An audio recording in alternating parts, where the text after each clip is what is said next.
Please be seated.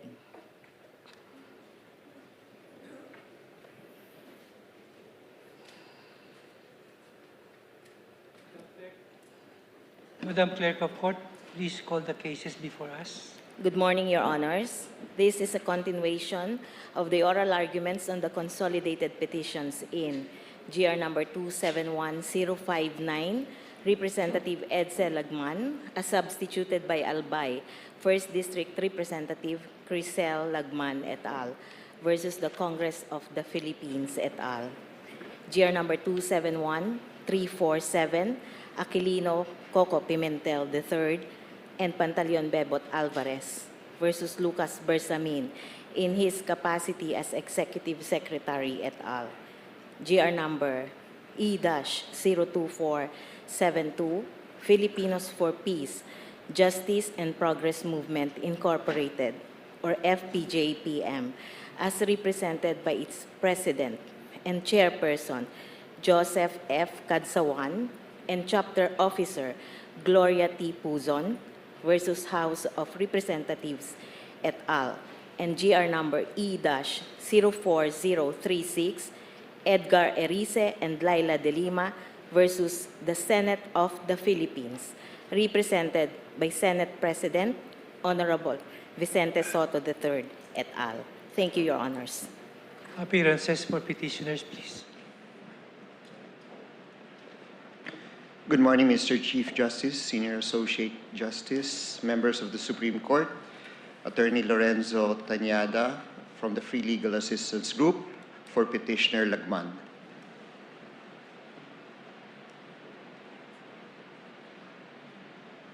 Good morning, Your Honors. I'm Attorney Elmer C. Barreda, and I'm respectfully entering my appearance as counsel for the petitioners in GR number 271059. Thank you very much, Your Honors. Good morning, Your Honors. Jericho Salenga appearing as counsel for Aquilino Coco Pimentel III and Pantaleon Bebot Alvarez. Thank you, Your Honor. Magandang umaga, Your Honors. I'm Attorney Joseph Lemuel Bakiran, respectfully appearing as counsel for FPJPM, Your Honors. Thank you. Good morning, Your Honors. I'm Attorney Renelyn Arellano, appearing as counsel for Petitioner FPJPM. Thank you, Your Honor.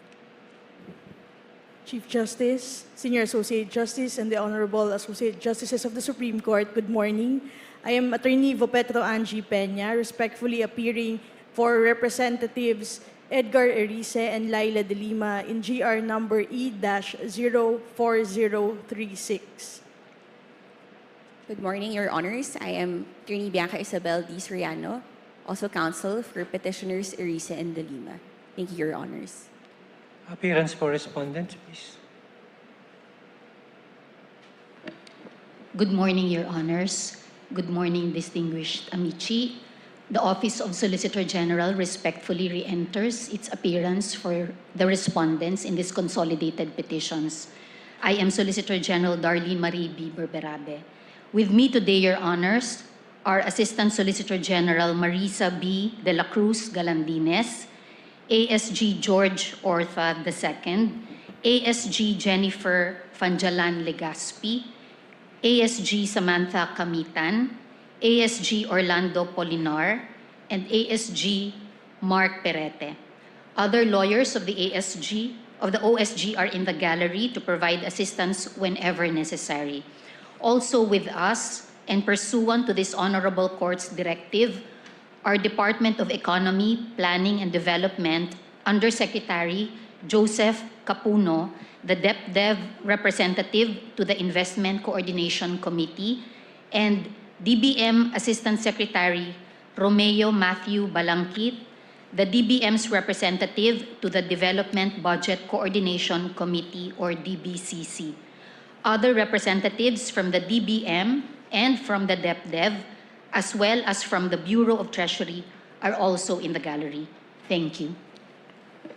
Appearing as amici curiae are Attorney Florencio B. Abad, Professor of Praxis at Ateneo School of Government, Honorable Franklin M. Dillon, former President of the Senate of the Philippines, Honorable Benjamin Diokno, Member Monetary Board, Bangko Sentral ng Pilipinas, Honorable Jose Maria Clemente Joey S. Salceda, former representative and chair, Institute of Peace and Strategic Studies. I understand the Honorable Drilon would like to say some manifestation. Please proceed.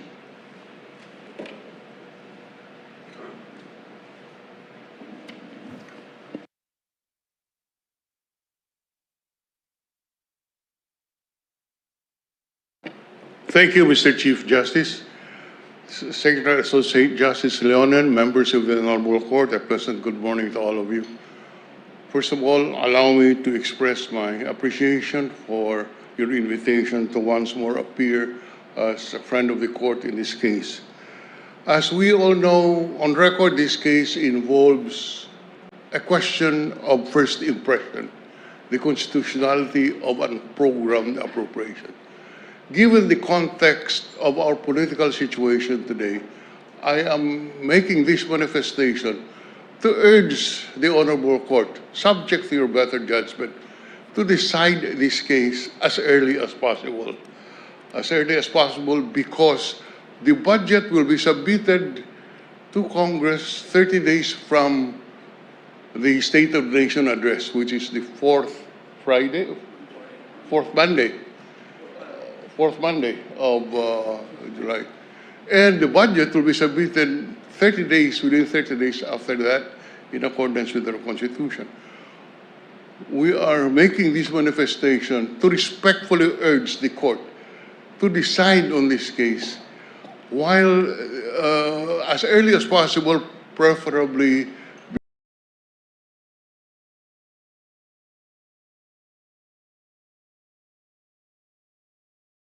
by Congress, because the decision of this court will provide guidance not only to the government but to the public in general as to these animal hold and program appropriation. We have witnessed for the past 2 weeks the political turmoil that has resulted from this issue. You know, senators have been charged and they will be held to answer for whatever acts they have committed in contravention of the law. But that is why it is very critical, Your Honor, that this Honorable Court provide Congress and the public in general as to the guidelines of what is constitutional and what can be done with the unprogrammed appropriation. We make this plea for the court not to wait until the end of the year, because there will be decisions made by Congress during that period, and it is best that Congress be given the guidance of this Honorable Court. Thank you very much, Chief Justice. Thank you very much for the time that allotted to us. Thank you, Mr. Senate President, for your manifestation. We note that. And we also would like to let you know that the court is conscious of the timelines in the budget process. Thank you very much. Now we proceed with the interpellation of Justice Ricky Rosario.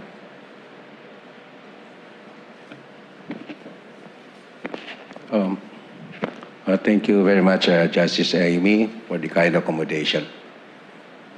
I have a few questions for the Solicitor General. May I request her to please approach the podium? Good morning, Your Honor. Good morning, Madam Solicitor General. How are you today? As good as can be, Your Honor. I hope you are in good spirits as the other members of this court, I suppose. Yes, Your Honor. Before I proceed, Madam Solicitor General, I cannot help but observe that your first name, Darlene,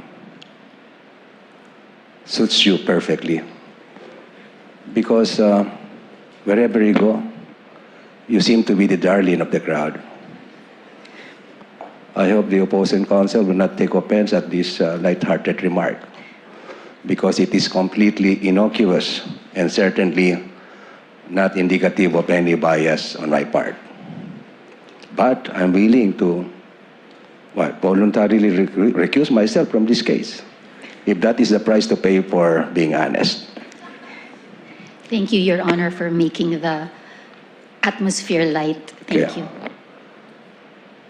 Now, I had previously decided to forego my turn to interpolate. Upon further reflection, however, I realized that it would be helpful for the Solicitor General to address some questions which may further clarify the issues before the court, particularly those concerning the scope of the discretion of the president, the breadth of the trigger,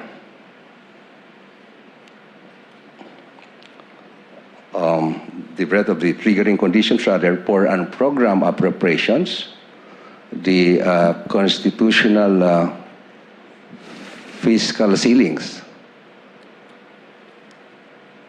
and the relationship between the BSP and the unprogrammed appropriations. Okay? In the interest of time and for the sake of expediency, I will simply read my prepared questions, if that is acceptable to the parties. Okay? Most certainly, Your Honor. Now, do you agree, Madam Solicitor General, that the unprogrammed appropriations, by their nature,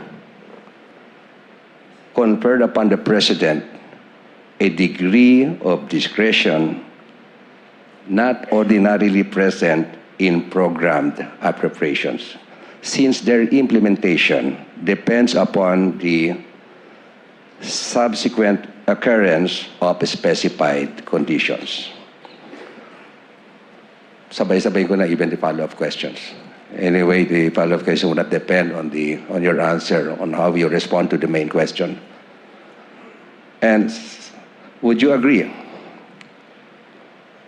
that the breadth of the President's discretion to utilize UAs depends largely on the triggering conditions prescribed by Congress? For instance, under the 2006 GAA, the implementation of a UA-funded project may be authorized once collections from any one of the identified non-tax revenue sources exceed the target. Now, in your view, is that a sufficiently reasonable and limiting trigger?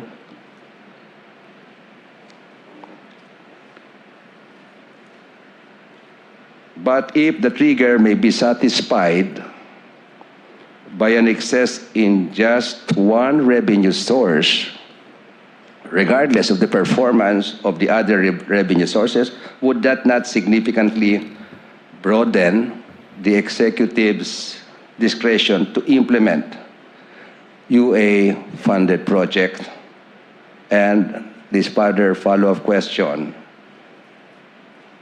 would that not create the risk of expenditures being undertaken despite overall revenue shortfalls, contrary to the mandate of the constitutional objective of maintaining a budget ceiling and fiscal discipline? You may now respond, Madam Sergeant. Thank you, Your Honor. On the point on the discretion of the executive in regard to the execution or the implementation of the unprogrammed appropriations, it is the position of the Republic that there is discretion, although this discretion is constitutionally lodged in the executive in the face of the budget, which is budget execution. Now, whatever discretion that the President has or that the Constitution has provided the President, it is bounded by by the triggers that are statutorily provided, meaning each GAA would provide for the special provisions or would provide for the triggers. So this means that in a certain view, the unprogrammed appropriations are actually based on tight fiscal discipline because it requires that before the executive can fund the unprogrammed appropriations, there has to be a certification from the Bureau of Treasury that the trigger has been met and that there is excess funds. And that is why it is our position that there are specified limits to the power that is given to the President. Now, with regard to the breadth of the power to utilize the UAs depending on the trigger, so we have been also monitoring the triggers, and sometimes, at some point, there was a change in the wording of the trigger, which was after the decision by the court on the Araulio versus Aquino.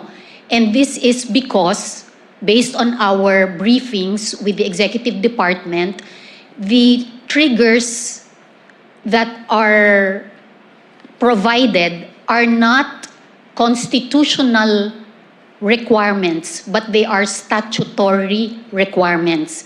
And that statutory trigger was the one that was being interpreted by the court in such case. And therefore, the executive responded by clarifying what are the triggers that the executive should observe. Now, with regard to the trigger on referring to any one trigger, your question was whether this is reasonable versus the aggregate, and versus referring to a trigger that will refer to the aggregate revenue. And it is the position of the Republic that since it is a statutorily provided trigger, then it is within the power of the purse, which is lodged in the Congress, in providing that excess in any one of the non-tax revenues will trigger the funding of the unprogrammed appropriations. Now, with regard to the risks on whether the funding or the implementation of the unprogrammed appropriations will go beyond, for example, the ceiling, or will go beyond the deficit target that has been set by the executive, it is the position of the Republic that the unprogrammed appropriations is not deficit-inducing, and that generally it is deficit neutral. And why is this the case? This is the case because the unprogrammed appropriations will just be implemented if there is a certification as to the excess of any non-tax revenue or any new revenue, which, based on the BESF, if there has been an excess in any of the committed targets by the executive, then and only then will the unprogrammed appropriations be implemented.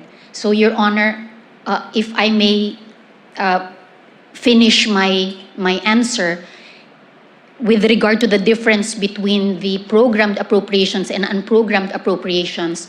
The programmed appropriations under the GAA, once they have been passed as a law, are already generally given an allotment order, which we call the GAAW, while on the other hand, the unprogrammed appropriations will have to go through a more strict process, which is there has to be an issuance of the SARO, and at the same time, there has to be a certification from the Bureau of Treasury as to the existence of the excess of the targets that have been committed by the executive.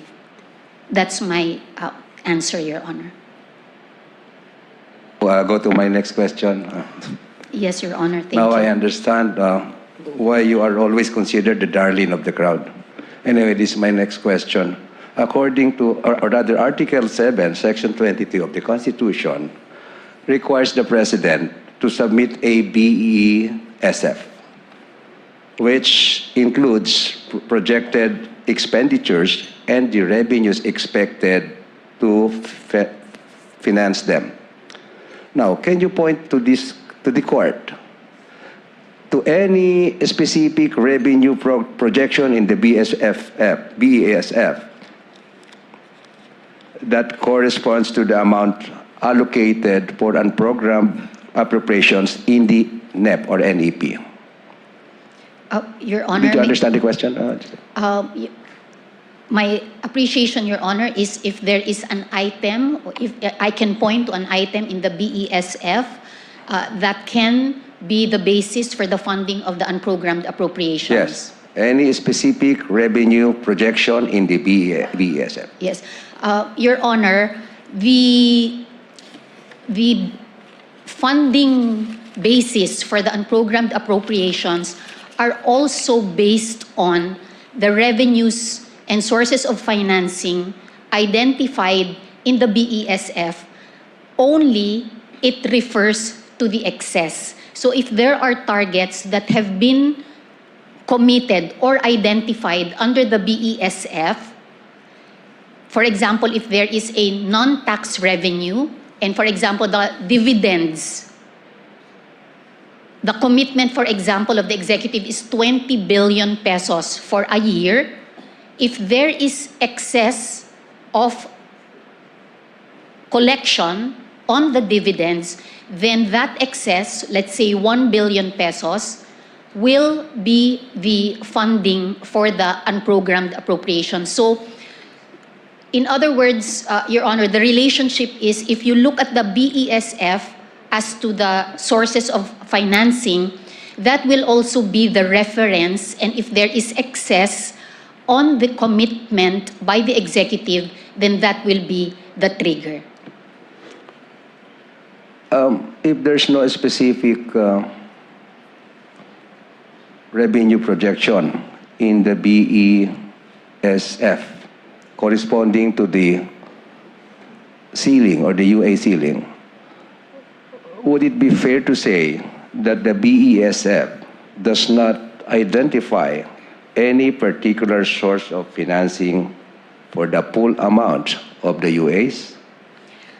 Your Honor, it is the position of the Republic that the prohibition to breach the ceiling refers to the programmed appropriations contained in the BESF, and that the unprogrammed appropriations are not part of the BESF simply because the funding of the unprogrammed appropriations are not sourced from the committed targets for the operations of the government. There is, may I call the attention of the Honorable Court to Article 7, Section 22. The President shall submit as the basis of the General Appropriations Bill a budget of expenditures and sources of financing. And this is the BESF that is submitted by the President. The unprogrammed appropriations are in the NEP but not in the BESF. Now, also under Article 6, Section 25, which it is the position of the Republic should be interpreted vis-a-vis Article 7, Section 22. Section 25 under Article 6 says, the Congress may not increase the appropriations recommended by the President for the operation of the government as specified in the budget. And we were looking at this phrase for the operation of the government as specified in the budget.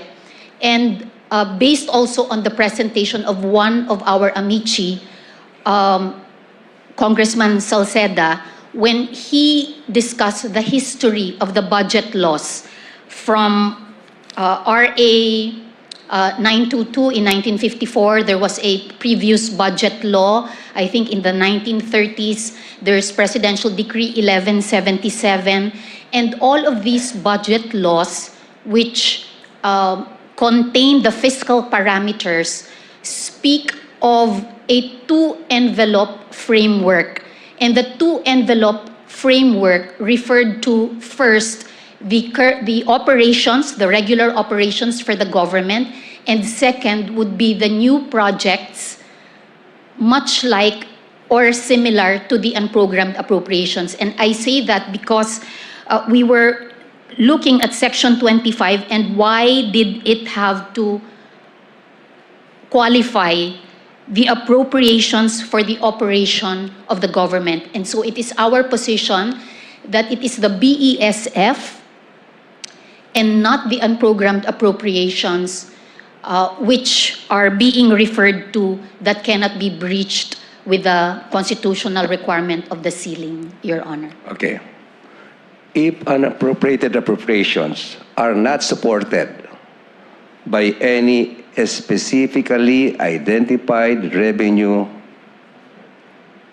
projection in the BESF, how can the court determine whether the constitutional requirement that expenditures be matched with sources of financing has been satisfied? Your Honor, it is the position of the government that the constitutional requirement is that the sources of financing just be identifiable.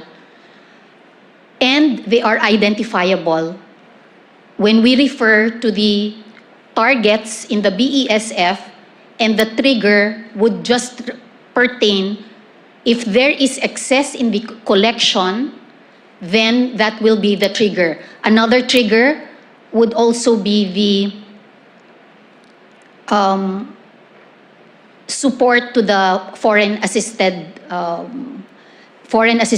projects. So it is our position, Your Honor, that the requirement is it should just be identifiable. And we believe, and it is our position that we are able to identify the sources. Now, is it also your position, Madam Solicitor General, that Congress may authorize expenditures through UAs even though the revenues intended to finance such expenditures are neither specifically projected nor specifically identified in the BESF? Your Honor, it is our position that it isn't really specifically identified, and it is in the nature of the unprogrammed appropriations to not be in the BESF because these do not pertain to the appropriations for the operations of government. Because unprogrammed appropriations inherently by its nature would pertain to projects or programs which are contingent on the existence of the fund. So meaning there is a policy determination by Congress that these UA projects, activities, or programs are not necessary for the operations of the government, and they are willing to forego if the triggers are not met. Last question for the Soldier. Considering your position, Counsel, can you point to a constitutional limitation, if any, that prevents Congress from significantly increasing the amount of UAs beyond the revenues identified in the BESF? It is the position of the Republic, Your Honor, that there is no constitutional requirement. That's why it is our position that in the case of Belgica versus Ochoa, when the Supreme Court already said that the UAs are constitutional, we respectfully submit that that should be upheld, and we are aware of the disappointment, frustration of the people with regard to the unprogrammed appropriations or how they have been spent, but we also believe that the Constitution itself provides for the mechanisms to correct the otherwise unwise policy decisions that have been made, which is the electoral process, the ombudsman, audits by the COA, which are all constitutionally provided, Your Honor. Thank you very much, Madam Soljan. In Thank you the very much, interest Your of Honor. fairness and balanced process, may I request the counsel for the petitioners to take the podium for interpellation. Maybe we can start. May I request the counsel for petitioner Lagman? Sino ba abogado?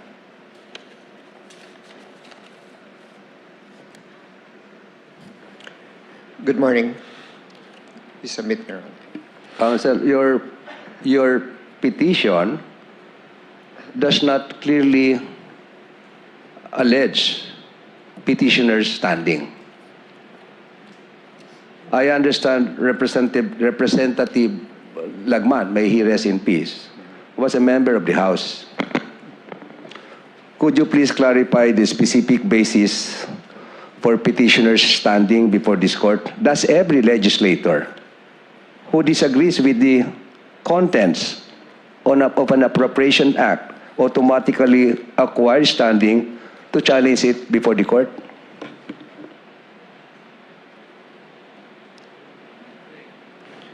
Your Honor, as a member of the House, Representative Lagman has standing to question if he believes that provisions of the Constitution have been violated. And this is part of the interpellation that Representative Lagman had with Representative Joey Salceda, where he questioned the issue with regard to unprogrammed appropriations. So it is of this humble representation that Representative Lagman, feeling that he had no other recourse but to raise the matter to the Supreme Court. If may I add, Your Honors. Go ahead. Your Honors, as duly elected representative of their respective congressional districts, the petitioners, especially the late Congressman Edsel Lagman, Your Honor, is also an aggrieved party together with the sovereign people they represent by the subject unconstitutional act of the Congress of the Philippines, Your Honor. And moreover, in Padilla versus Congress, Your Honor, versus Congress of the Philippines, in GR number 231671, Your Honors, and in Tanyada versus Congress of the Philippines, in GR number 231694, and Lagman versus Ochoa Jr., in GR number 193036. The Supreme Court, Your Honor, ruled that the legislators are proper petitioners in cases like the instant petition, Your Honor.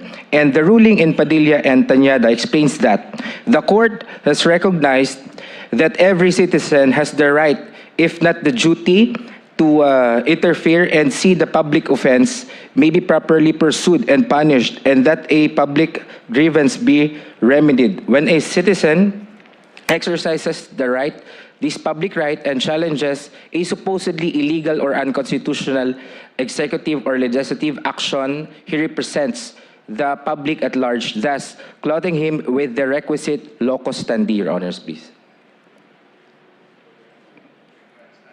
Yes, Your Honor. You filed a petition under Rule 65. Yet, the Bicameral Conference Committee is not exercising judicial or quasi-judicial functions. When you say grave abuse of discretion amounting to lack or excess of jurisdiction, which specific jurisdictional boundary was crossed?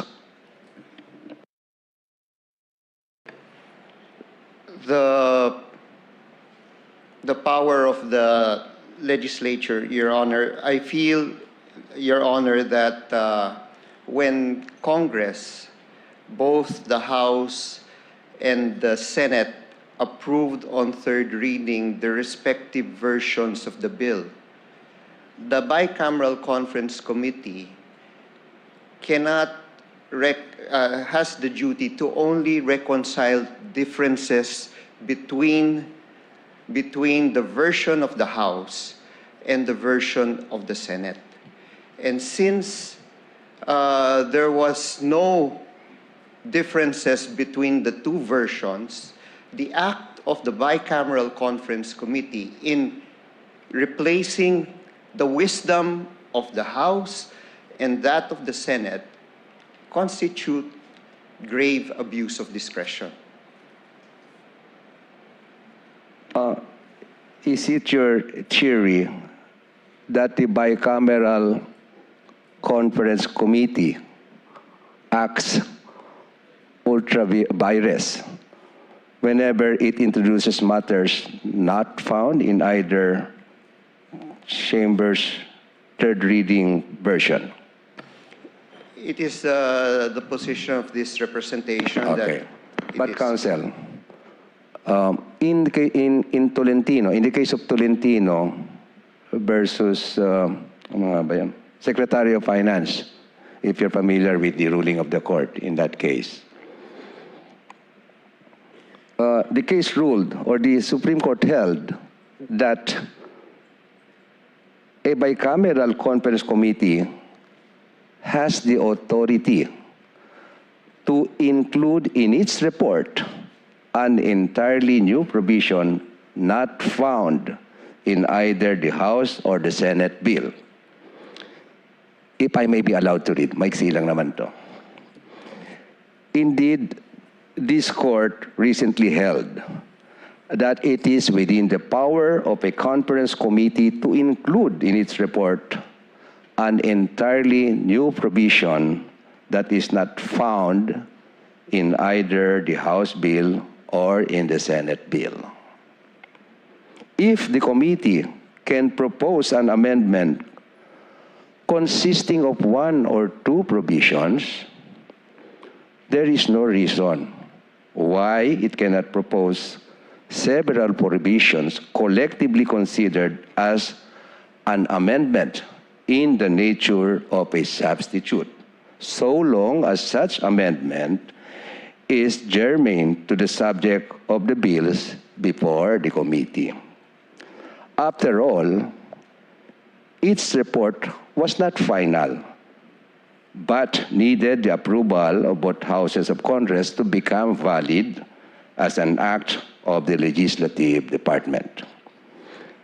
The charge that in this case the conference committee acted as a third legislative chamber is thus without any basis. Following Tolentino, counsel, is it correct to say that the bicameral conference committee did not exceed its constitutional authority by introducing provisions not present in either the House or Senate versions? it is the position, this is humble representation, that it has to be revisited, the decision of the Tolentino case.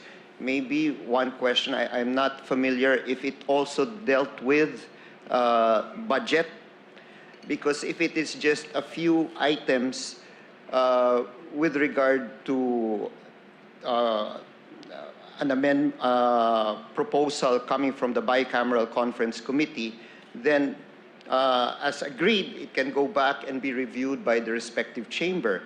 But in the experience of budget legislation and the bicameral conference committee. And as mentioned by Amici, former Senate President Franklin Drilon, the budget that is distributed for ratification to the members of the House is almost 6 to 8 inches thick. And when it is given back to the respective chambers, I don't think they are able to go over one by one each and every changes that were made in the programmed and unprogrammed appropriations. So if we are looking for guardrails, I think it is important to distinguish between ordinary legislation with regard to the Tolentino case and budget submission, which would call for ratification of a totally different, pardon the word, animal compared to what the Senate and the House initially discussed and approved on third reading. If I may add, Your Honor, please. Go ahead.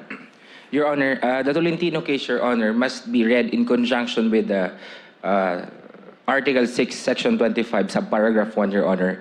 Even though, Your Honor, the Tolentino case stated that the bicameral conference committee, Your Honor, may insert new provisions as to the Senate House and the lower house version, Your Honor. However, the BICAM still needs to respect the constitutional limitation imposed under the 1987 Constitution, Your Honor. That's my last question. Thank you very much, Counsel. Thank you very much, Your Honor. Now it is the turn of the Counsel for Pimentel to please respond to my questions or other question. Counsel, you argue that the 2024 GAA is void because it did not pass 3 readings on separate days, and that the President's certification of urgency was invalid because there was no public calamity or emergency, right? Yes, Your Honor. Okay. However, in Calleja versus Executive Secretary, citing Tolentino, this court held that the factual basis of a presidential certification of urgency should be reviewed differently than martial law or emergency powers because basic individual rights are not at stake. Moreover, Abasquida held that judicial deference is warranted out of respect for co-equal branches. Given these cases that I cited, what standard would justify this court to override the deference and to substitute its own factual judgment for that of the President's?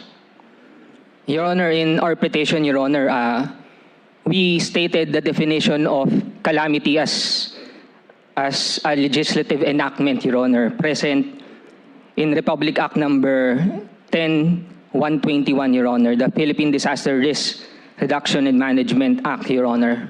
So based on that definition, Your Honor, the meaning of calamity is not complied, Your Honor.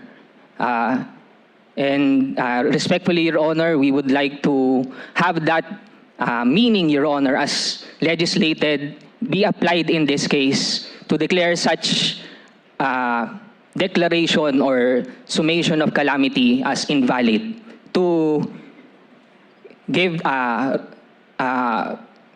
the perceived time or absence of it in the enactment of this General Appropriations Act, Your Honor.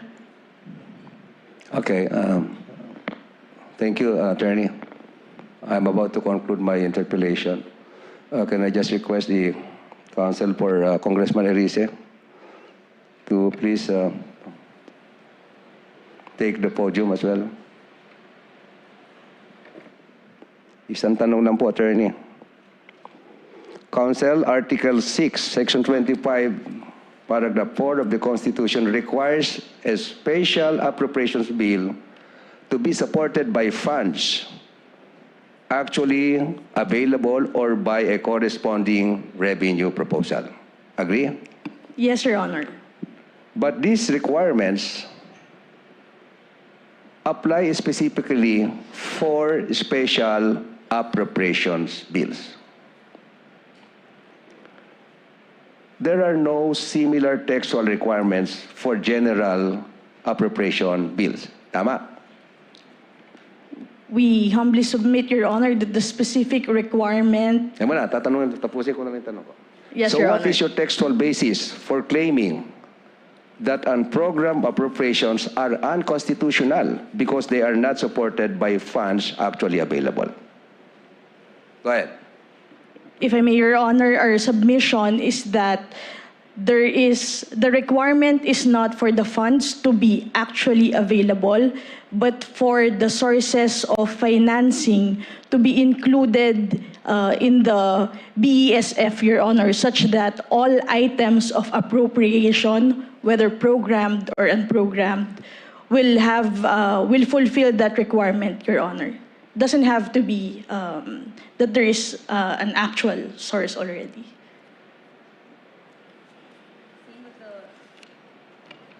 Same with the early manifestation, Your Honor. And just to add, Your Honor, as mentioned by one of the Amici Curie Secretary, former Secretary Florencia B. Abad during the oral arguments last April 7, Your Honor, the Constitution already provides the existing mechanism of special appropriations under Section 25, Paragraph 4, Article 6, which addresses the need for flexibility without sacrificing accountability, Your Honor.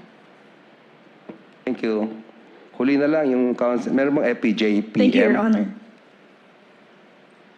Thank you, Your Honor.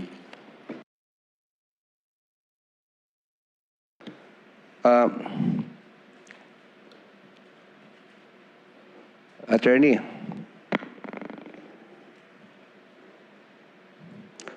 Your petition alleges that the Bicameral Committee Conference Committee unconstitutionally increased the special accounts in the General Fund in the 2025 GAA. Since SAGFs are created and governed by separate substantive laws, which of these laws already automatically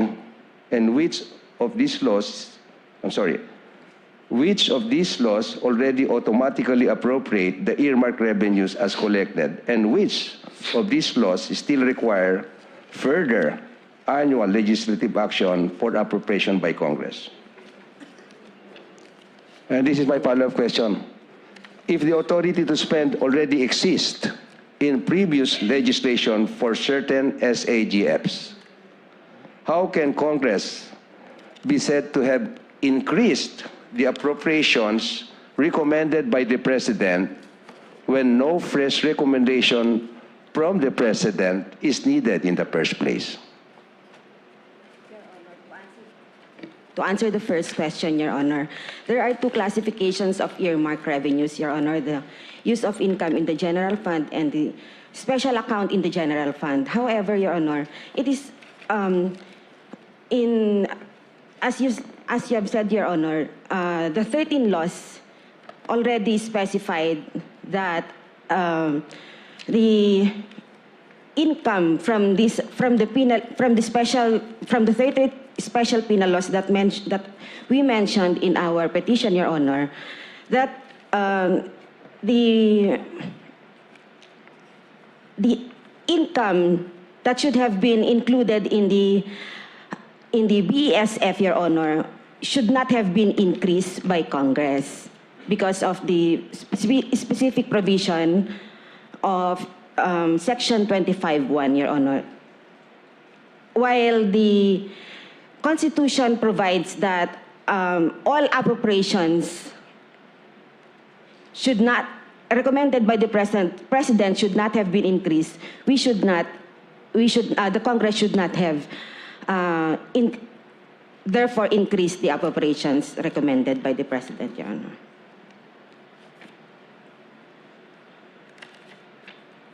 Attorney, Ano po, sasagot ka rin ba? We have Yan the na? same... We're done. O, sige. Thank you very much. Thank you, Chief Justice. I am done with my interpellation. Thank you, Justice Rosario. May I call on Justice Ami Lazaro Javier to proceed with her interpellation? Thank you very much, Chief Justice. May the Solicitor General graciously respond to my questions. Thank you. Good morning, Chief. Good morning, Your Honor. Madam Solicitor General.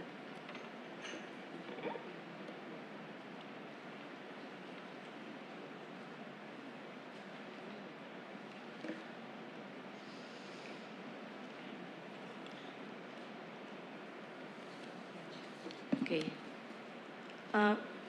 Madam Solicitor General, from your opening statement and all through your responses to the relevant questions of the court so far, you have consistently invoked the wisdom of Congress in the enactment of the budget, which, according to you, is a political question, hence beyond the reach of judicial review.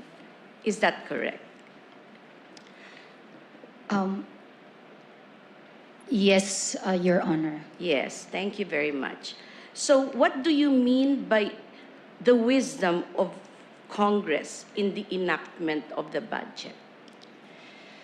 Your Honor, the position of the Republic is that although we recognize the expanded judicial power of the Supreme Court, which is different from the U.S. Legal framework, because in our Constitution, we have explicitly expanded the judicial power, and that we recognize that there could also be a review if there has been grave abuse of discretion. It is our position that we will still have to look at the Constitution if there are textually demonstrable standards by which an act of a co-equal branch should be evaluated.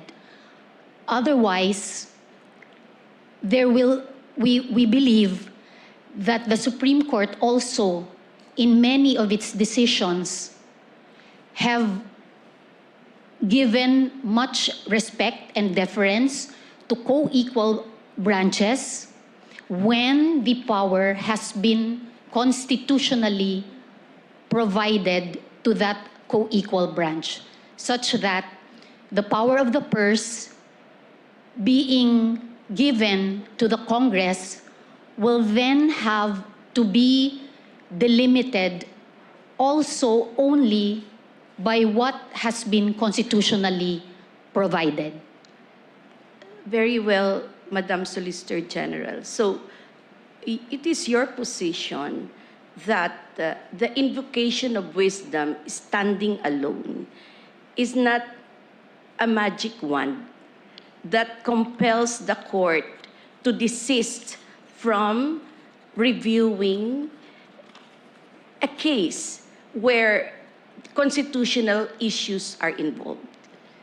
Your Honor, that the position of the Republic is that we would support that statement. Yes. So wisdom is the ability to use one's accumulated knowledge, experience, and deep understanding to make sound judgments, good decisions, and act appropriately.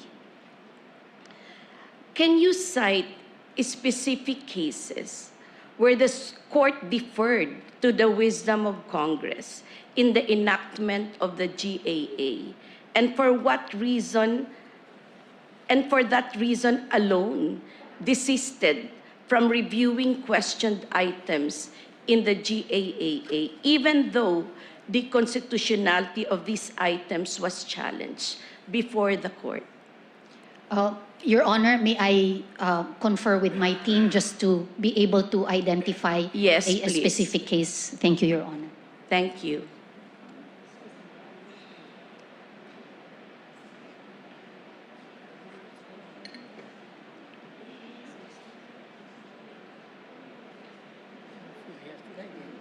Oo.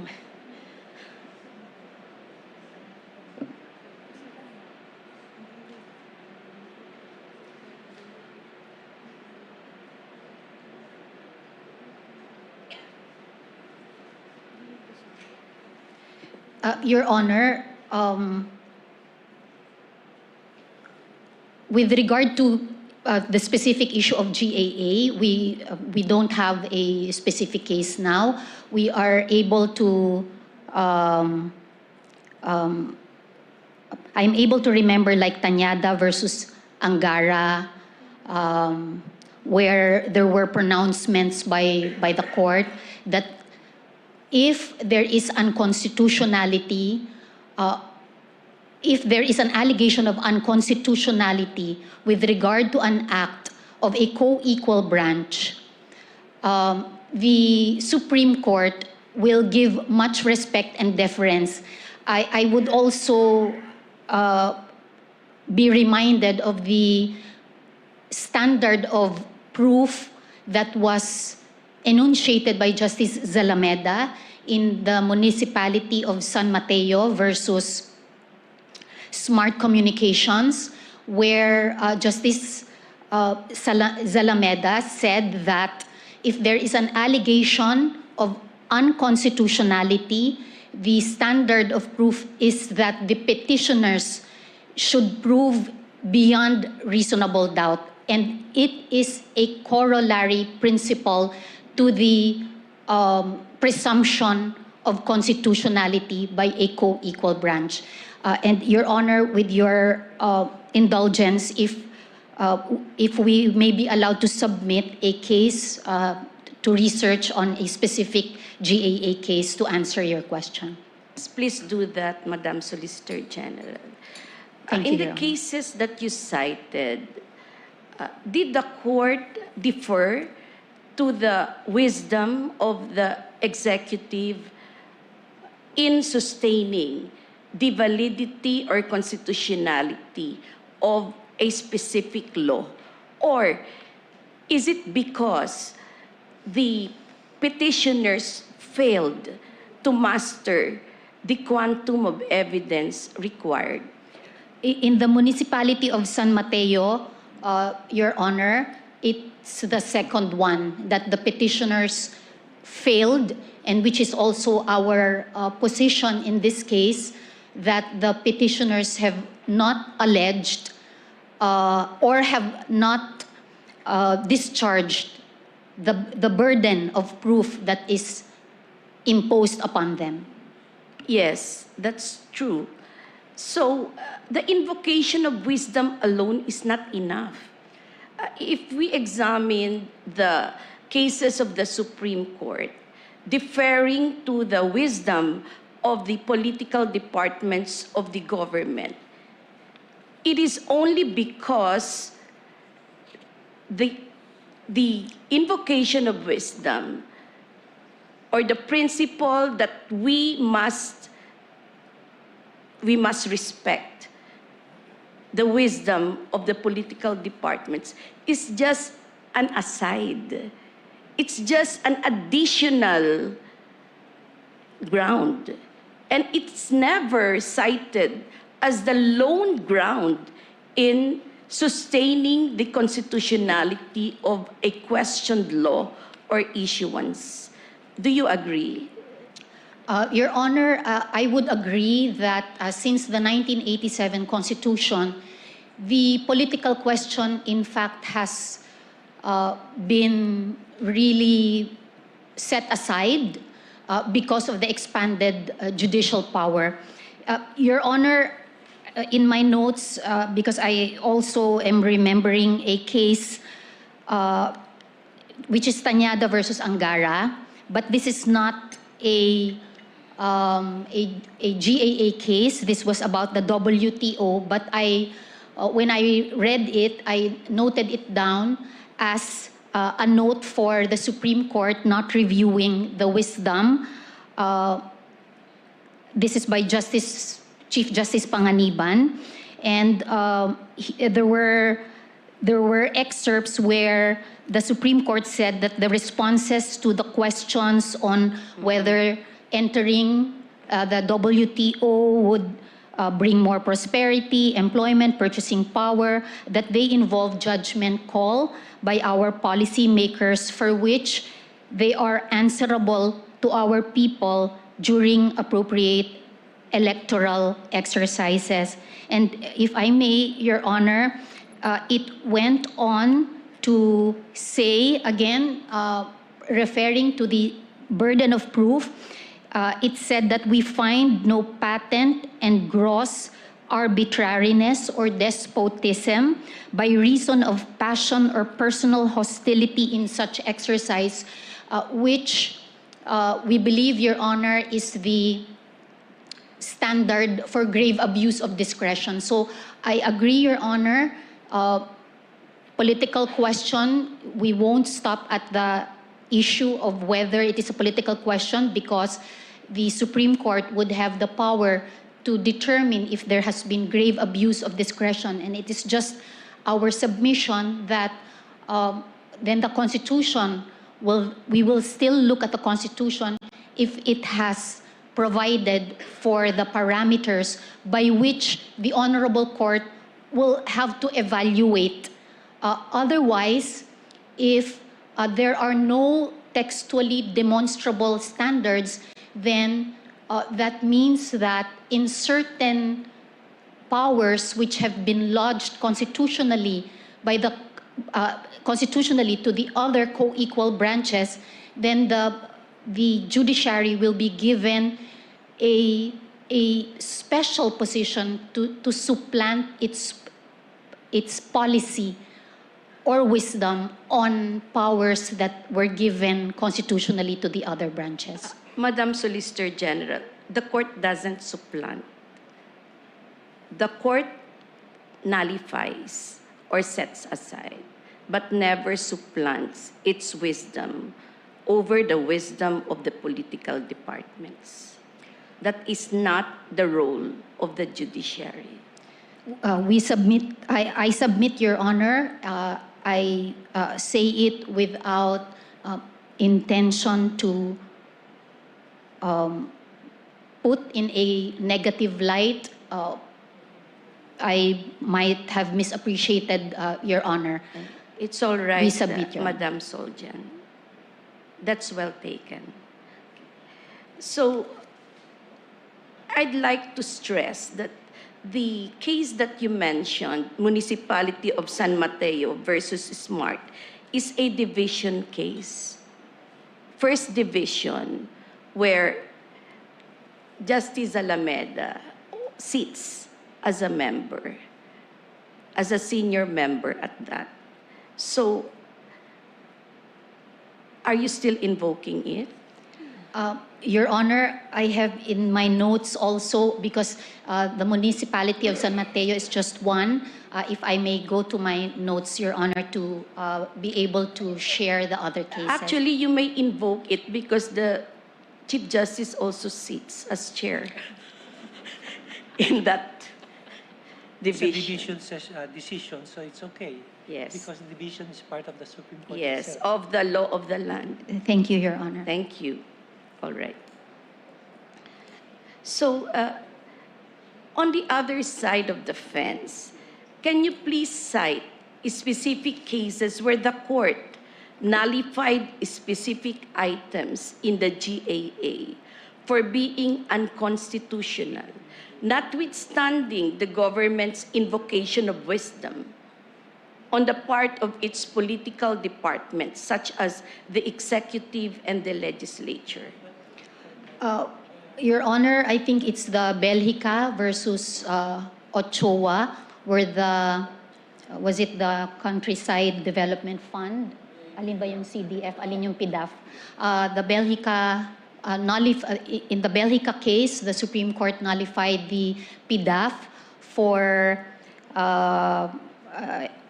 its undue delegation to the legislature. It's post-enactment intervention by the legislature in choosing which are the programs to be funded, and there was also a provision of a certain amount to legislators after the legislation, which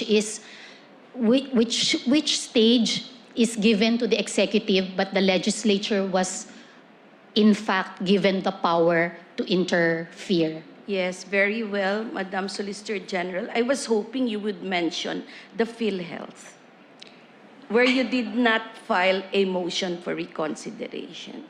And the Filipino people thank you for that. And of course, I thank also the Supreme Court for the wisdom in that case, Your Yes. Honor. Thank you. And we did not supplant the wisdom of the executive and Yes, the Your Honor. legislature. In the DBM's website, unprogrammed appropriations are defined as those which provide standby authority to incur additional agency obligations for priority programs or projects when revenue collection exceeds targets and when additional grants or foreign funds are generated. What do you mean by standby fund?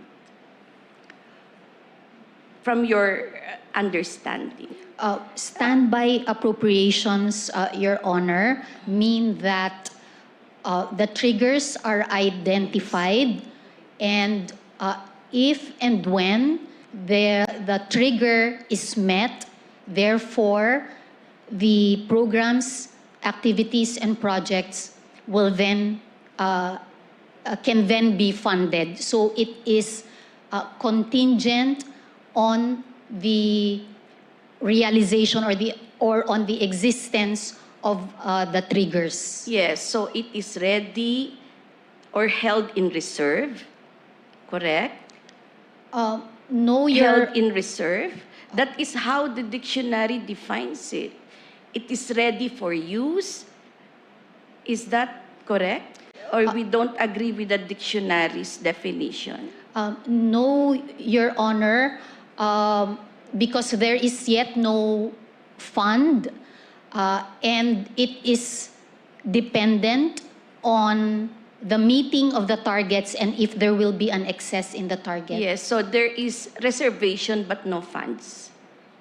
Correct? Yes, even though we have not collected yet, we're reserving the funds already. Yes, so to speak, Your Honor. So if it will happen, then that fund will can be used for the unprogrammed appropriations. So if it doesn't happen, there will be no standby funds. Yes, Your Honor. Yes. All right. So does standby funds necessarily connote an emergency which is not covered by the programmed appropriations? Your Honor, if I may clarify, I don't remember that we defined or we used the term standby fund. No, but it's, only DBM does. Only DBM does in its website. So you're debunking the definition of DBM? well, Your Honor, I remember in our briefings that we were discussing standby appropriations. I remember them sharing with me the definition of a standby appropriation, but not a standby fund. If I may be corrected, Your Honor, we have the representative from the DBM, if it would be okay with you if I could please. clarify and be corrected also. Okay, what is meant by standby fund? Do we have a special definition that is contrary to the ordinary meaning of standby funds?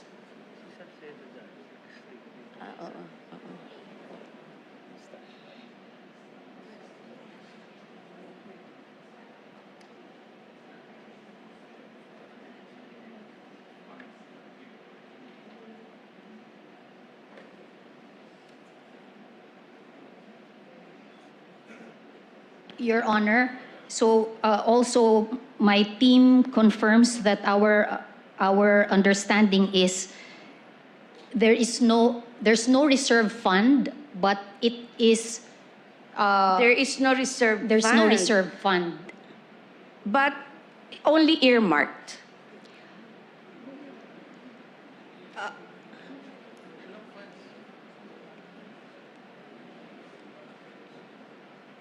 Okay, the reason why I hesitated and paused, Your Honor, is that when earmark, it is my understanding that there should be real funds that are there, but in this case, it is conditional.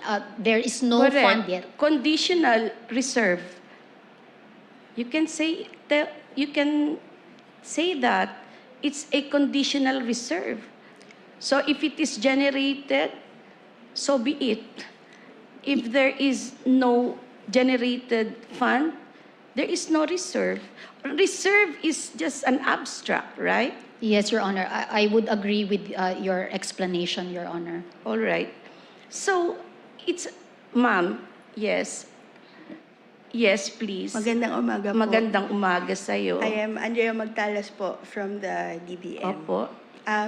For clarification po, the DBM defines unprogrammed appropriations that as they provide standby authority for the agencies to incur additional agency obligations for priority programs and projects. Yes. So we confirm that definition, but we clarify humbly that it would be the authority, the authorization of the legislature, and the appropriation that is on standby, and the funds are merely earmarked. So, standby does not mean to be incurred, there must be an emergency. There must be an urgency. That is the meaning of standby. As far as DBM is concerned? As far as DBM is concerned, the authority granted by the legislative through the unprogrammed appropriations is a standby appropriation, which allows us, if triggers are met, the existence of the triggers are certified, to release the allotment necessary for the agencies. So we're not speaking of any urgency.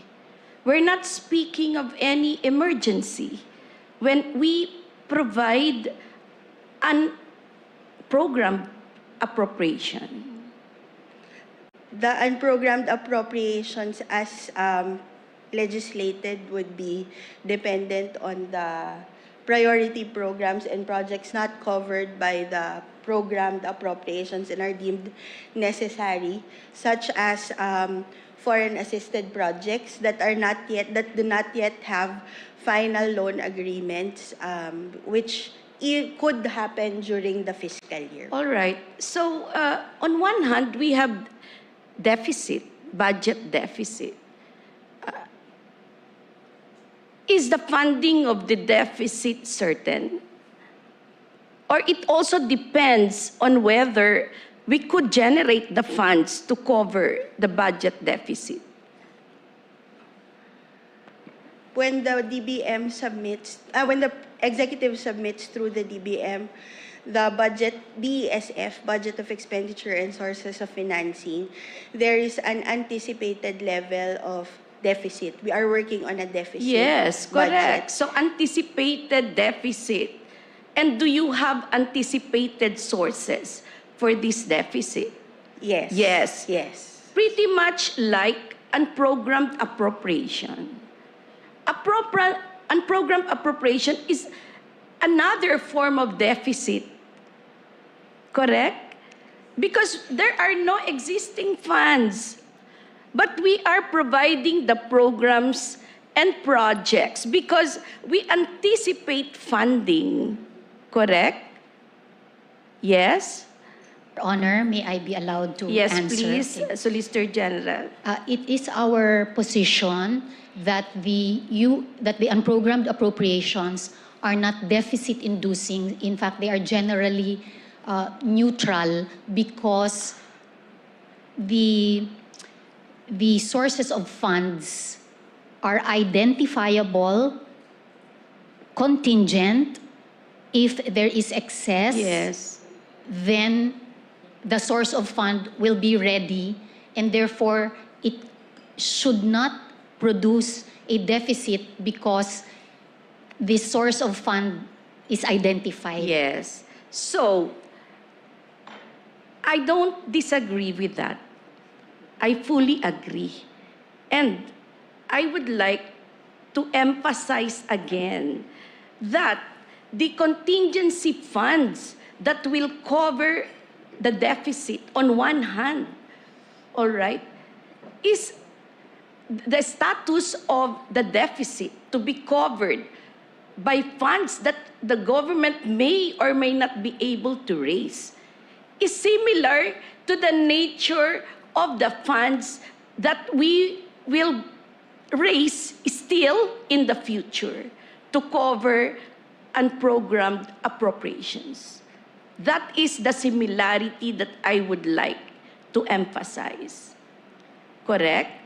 The uncertainty, the contingency, they're both non-existent when the unprogrammed, when the GAA was enacted. Do you agree?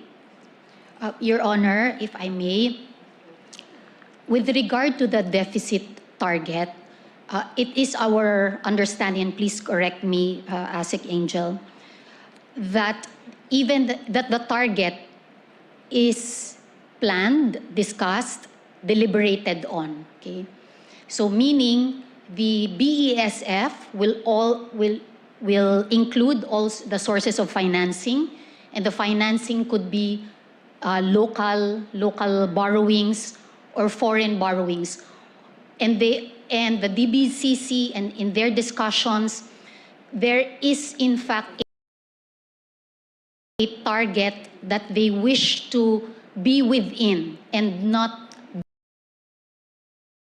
breach. Yes. And all of those, based on the BESF, will be observed in the operations of the government. And that's why it is our position that since it has been planned as well, it's usually a range. I think it's a 5% to 7% deficit target, which is a big amount. And therefore, even the borrowings go already into the equation of meeting that deficit target. Now, in regard to the unprogrammed appropriations, if I may make a delineation, a respectful delineation of excess and surplus, because what the UAs are based on would be an excess in the collection of the revenue target and not surplus, which surplus they have been trying to explain to us this technical term. Surplus would refer to the definition of revenue, you spend more than you earn. Yes. You earn more More than than you you spend. spend. All right. That is a surplus. So the expenditure is in the equation of a Yes. surplus, while in the excess, it just pertains to the excess in the collection. Yes, that's very well explained, Madam Solicitor General. But it doesn't deviate from my point that the funds intended to cover the deficit are still uncertain, whether they may actually be raised on one hand. On the other, the UAs. The UAs also have no funding, but we have triggers. And whether we will be able to achieve funding from these triggers, or whether the triggers themselves may even occur, is uncertain. That is my point, the uncertainty of both funding for the deficit and funding for the UAs. All right. I will go to my other point. Yes, you are excused, ma'am. Thank you. So, we cannot liken from your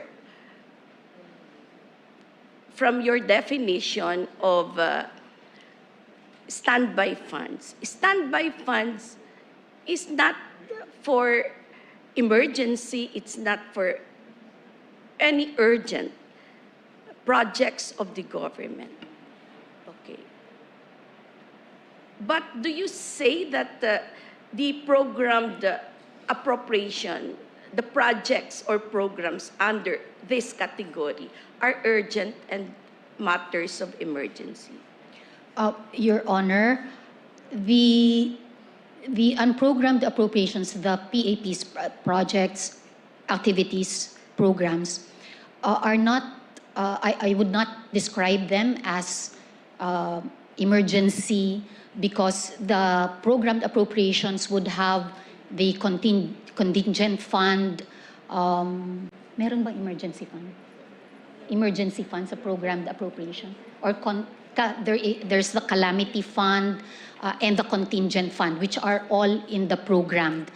The unprogrammed appropriations are also PAPs that are deemed important by the executive and the legislature, but because of the limited fiscal space, they are, I think, forced to put them in the unprogrammed appropriations and wait for excess in the collection of their committed All right. revenues. So, there are no urgent projects under the programmed appropriation. Your Honor, there could be, but it is not a the essential characteristic of the unprogrammed appropriations because, for example, the foreign assisted projects from the executive point of view will then be urgent. There is a timing dimension to it. I think that if the executive does not foresee it being approved right away, then it goes to the UA and not the programmed appropriation because of the timing. All right. So, there are also urgent and emergency projects under the UAs. There could be, Your Honor, like the Yes. FAPs. Okay, so it's not correct to say that the UAs cover non-emergency or non-urgent projects. Yes, Your Honor, I would not describe it as a common descriptor to all, but they Yes. are important to the executive. Important but not urgent, not emergency. Not emergency. Okay, Your Honor. while the programmed projects are a mix of urgent and non-urgent. The programmed appropriations, we could say that, Your Honor. Yes. All right. So actually they can overlap, right? Yes. Yes, Your Honor. Yes. So they can be moved from unprogrammed, though it is urgent, it can be moved to unprogrammed. And unprogrammed can be moved to programmed. Yes, Your Honor. I think that was also what happened. And how it was explained to us is that, again, in reference to the two-envelope framework that the executive has been guided through the years, that the funding for the appropriations that are meant for the operations of the government would be the programmed, and those that the legislature can live without those programs because it is contingent on the happening of the triggers, then are moved to unprogrammed. Would go to unprogrammed, Yes. Your So Honor. in terms of hierarchy of value, all right, the programmed priorities program appropriation is on top. Yes, Your Honor, that is correct. And in fact, also the effect is that after being included in the GAA, it already automatically, as a general rule, will have a GAAW, the allotment order.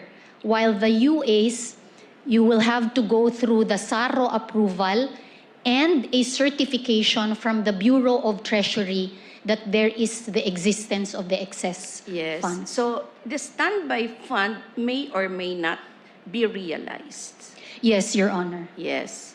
So we cannot, can you liken the standby fund to a generator which switches on automatically or manually once there is brownout?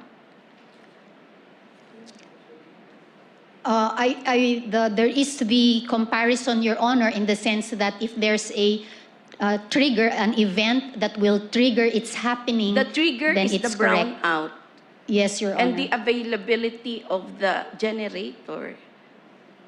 Yes, Your Honor. Yes. So in that sense, is it a standby generator?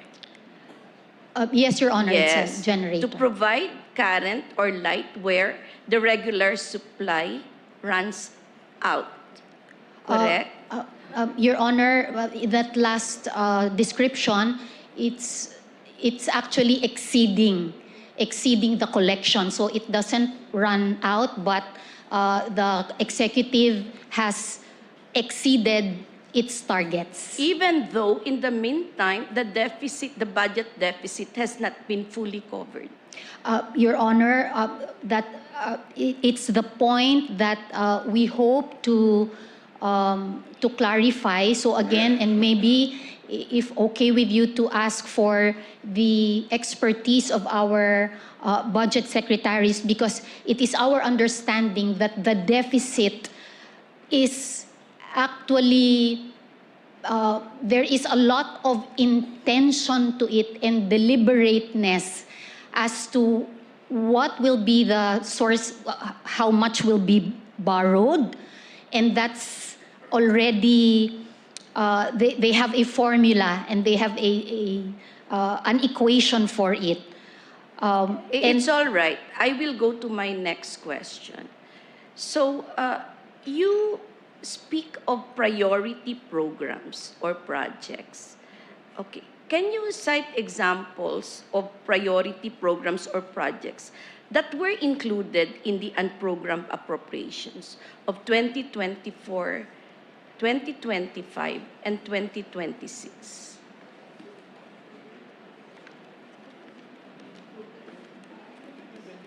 Wala.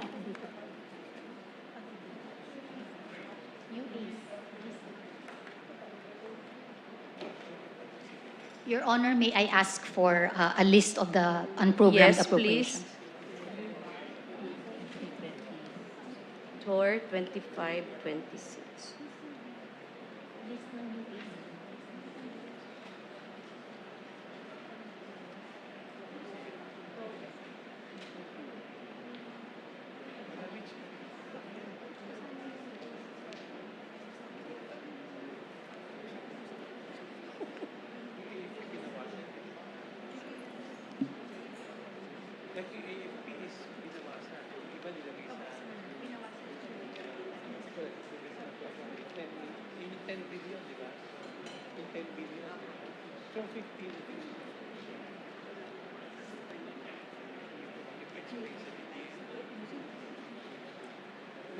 Your Honor, if I may request for the DBM representative to share the UA items.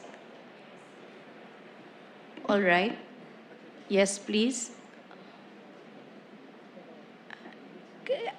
It's all right. Can you just submit to us the list of these priority programs? Are they listed as priority programs, or who categorized them as priority programs? Your Honor, what we have here would be the list of UA purposes covered from 2016 to 2026. And one example of a priority program and project that is in the UA would be the revised AFP modernization program.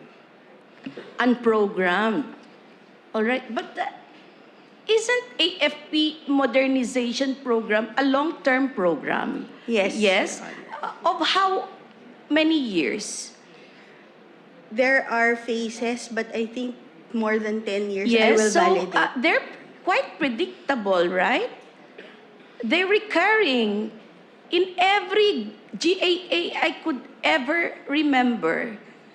There is a portion of the revised AFP modernization program that is part of the programmed appropriations, but to provide possible additional cover for the program, there's also an amount included in the 2024 and 2025, among others. Because they are unprogrammed funded in phases, correct? Yes, so, Your Honor. for every GAA year, this item is anticipated, correct? It's not emergency, it's not urgent. It is a recurring program of the government, which obviously assumes a priority, a priority or urgent consideration by the executive and the legislature. So why did you move it to unprogrammed? When it is so programmed. Honor, may I Yes. answer your question? Based on the clarification of ASEC Angel, the AFP modernization out of the recognition that it is an important program is also in the programmed appropriation, and a certain amount is also in the unprogrammed, just in case it will be added to. Now, I don't think, because of the fiscal space that limits the executive with regard to the programmed appropriations. So what cannot be done directly insofar as the programmed appropriations are concerned can be done indirectly under the unprogrammed appropriations, which give a lot of fiscal space. Your Honor, the unprogrammed appropriations, again, because the sources of funds are not for sure to happen, and that's why we likened it to like a list of programs that are important to the government, but they can in fact live with dispensing with them if the sources of funding will not happen. When you retain it under program funds, and because of its inclusion, a deficit is incurred by the government. Okay. Funding will be uncertain as well. But nevertheless, we have certain sources to cover these funds. Okay. So why do we have to move it to unprogrammed funds when the funds are also uncertain? Your Honor, since, in fact, even before the 1987 Constitution, so our executive has always included in their in the NEP the unprogrammed appropriations, and I think based on the presentation of our amici that it provided some kind of flexibility to our executive department, and the reason why add that is since budget is since the power of the purse has been lodged in the Congress and the planning and the execution are lodged in the executive, the targets or objectives of how they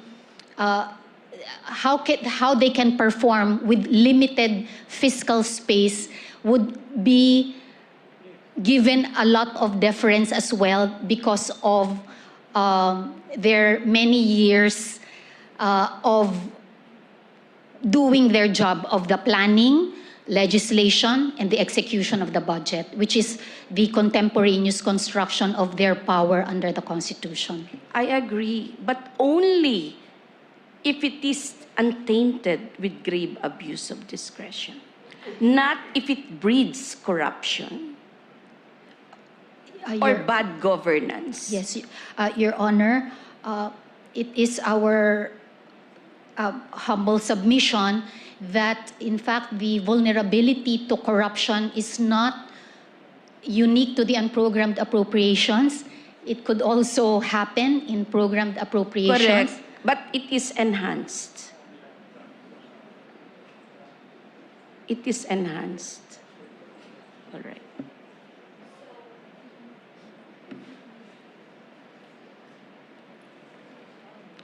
So,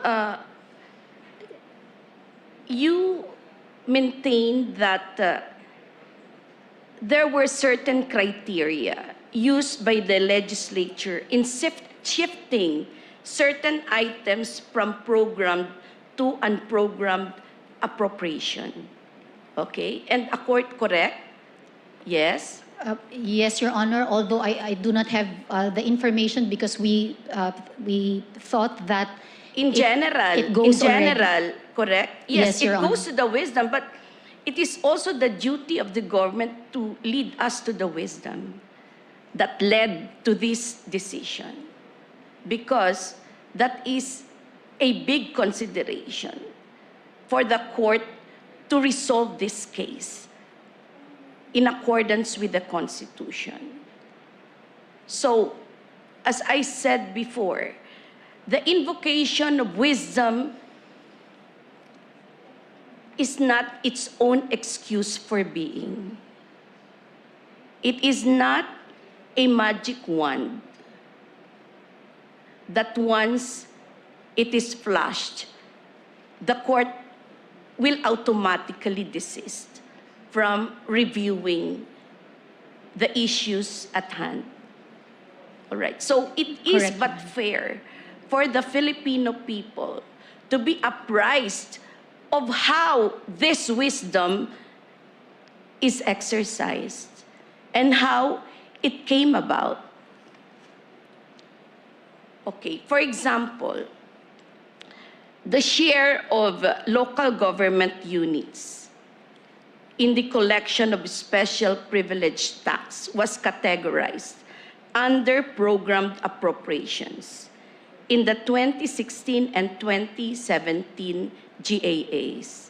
But under the 2024 and 2025 GAAs, it was shifted to the category of unprogrammed appropriations.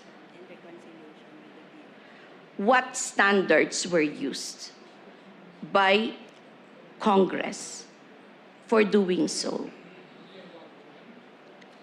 Would you like to?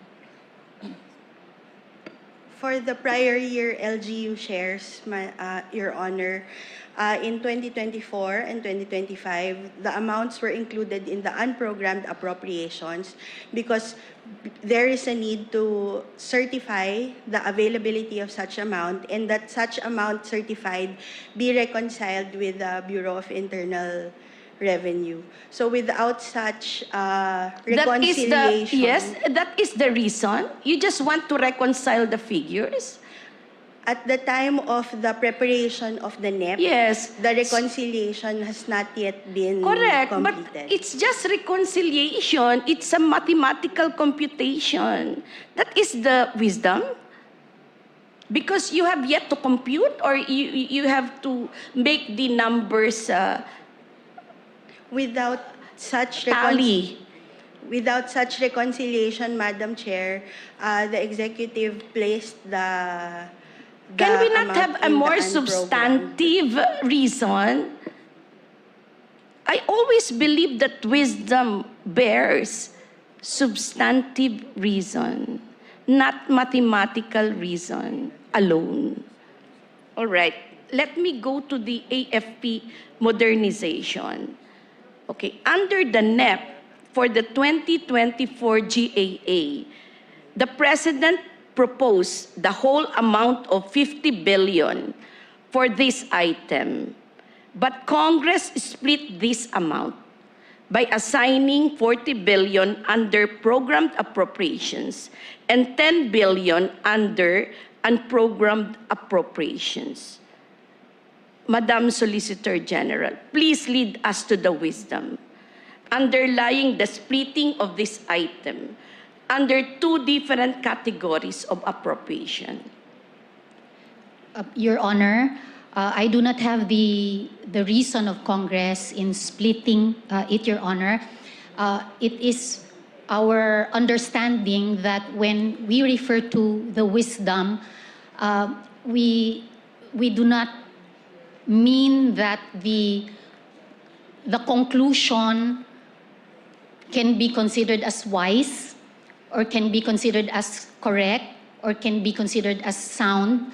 But when we say that that the judiciary differs to the wisdom of a co-equal branch, then whatever considerations becomes an issue that will be dependent on their standards. And so that's why even if we all agree that certain choices have been unsound, it's our position that it is not the issue that we are trying to give an answer to. It's always an issue, wisdom.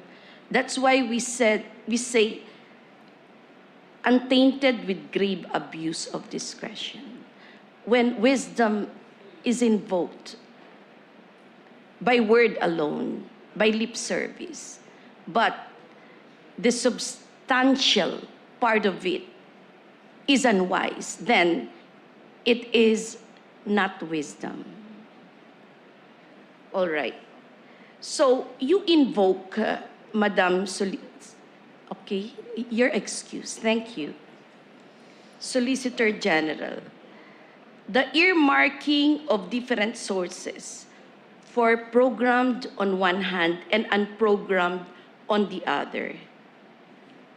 Okay. To justify, all right, the unlimited amount that may be assigned under unprogrammed appropriation.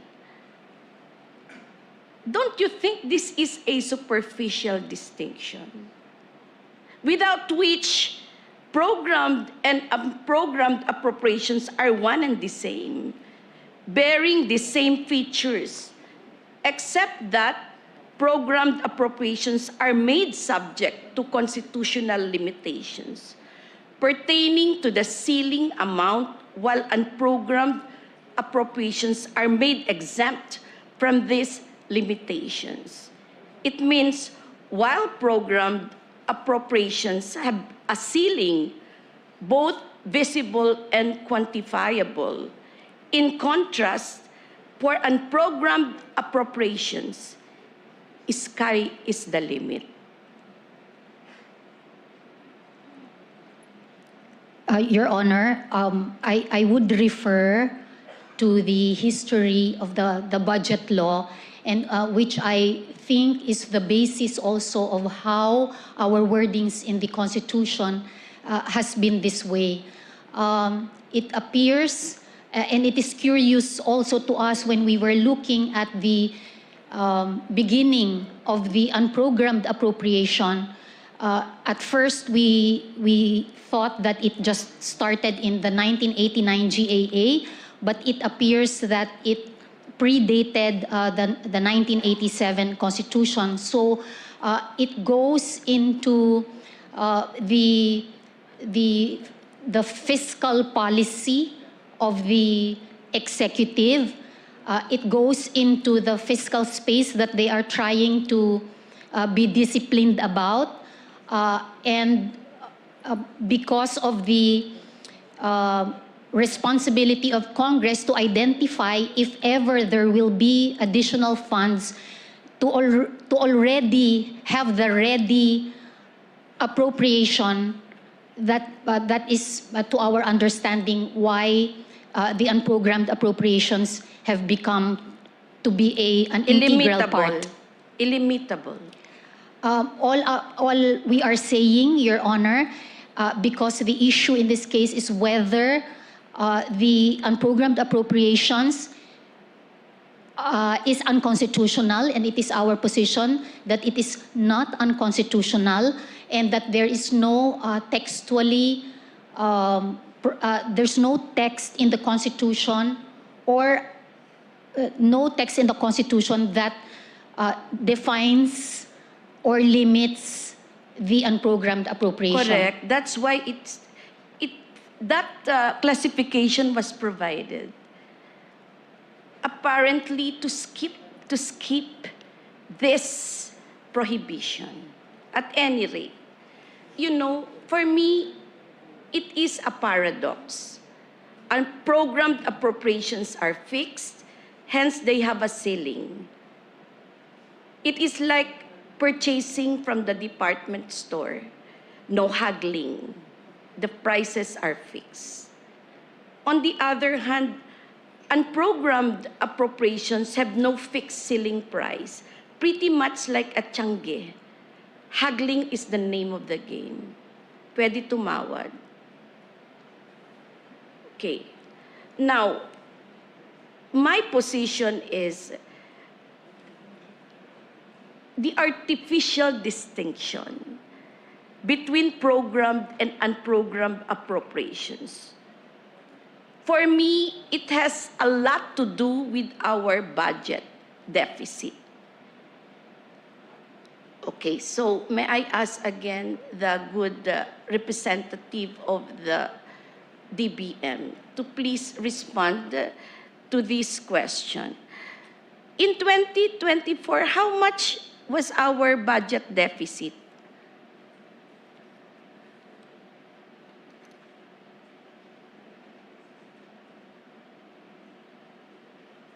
Your Honor, the DBM ASEC Angel is requesting if we could ask the representative of the DBCC. What is DBCC? It's like a radio station. The Development Budget Coordinating All Committee. right. Yes, Your yes, Honor. please come. Thank you.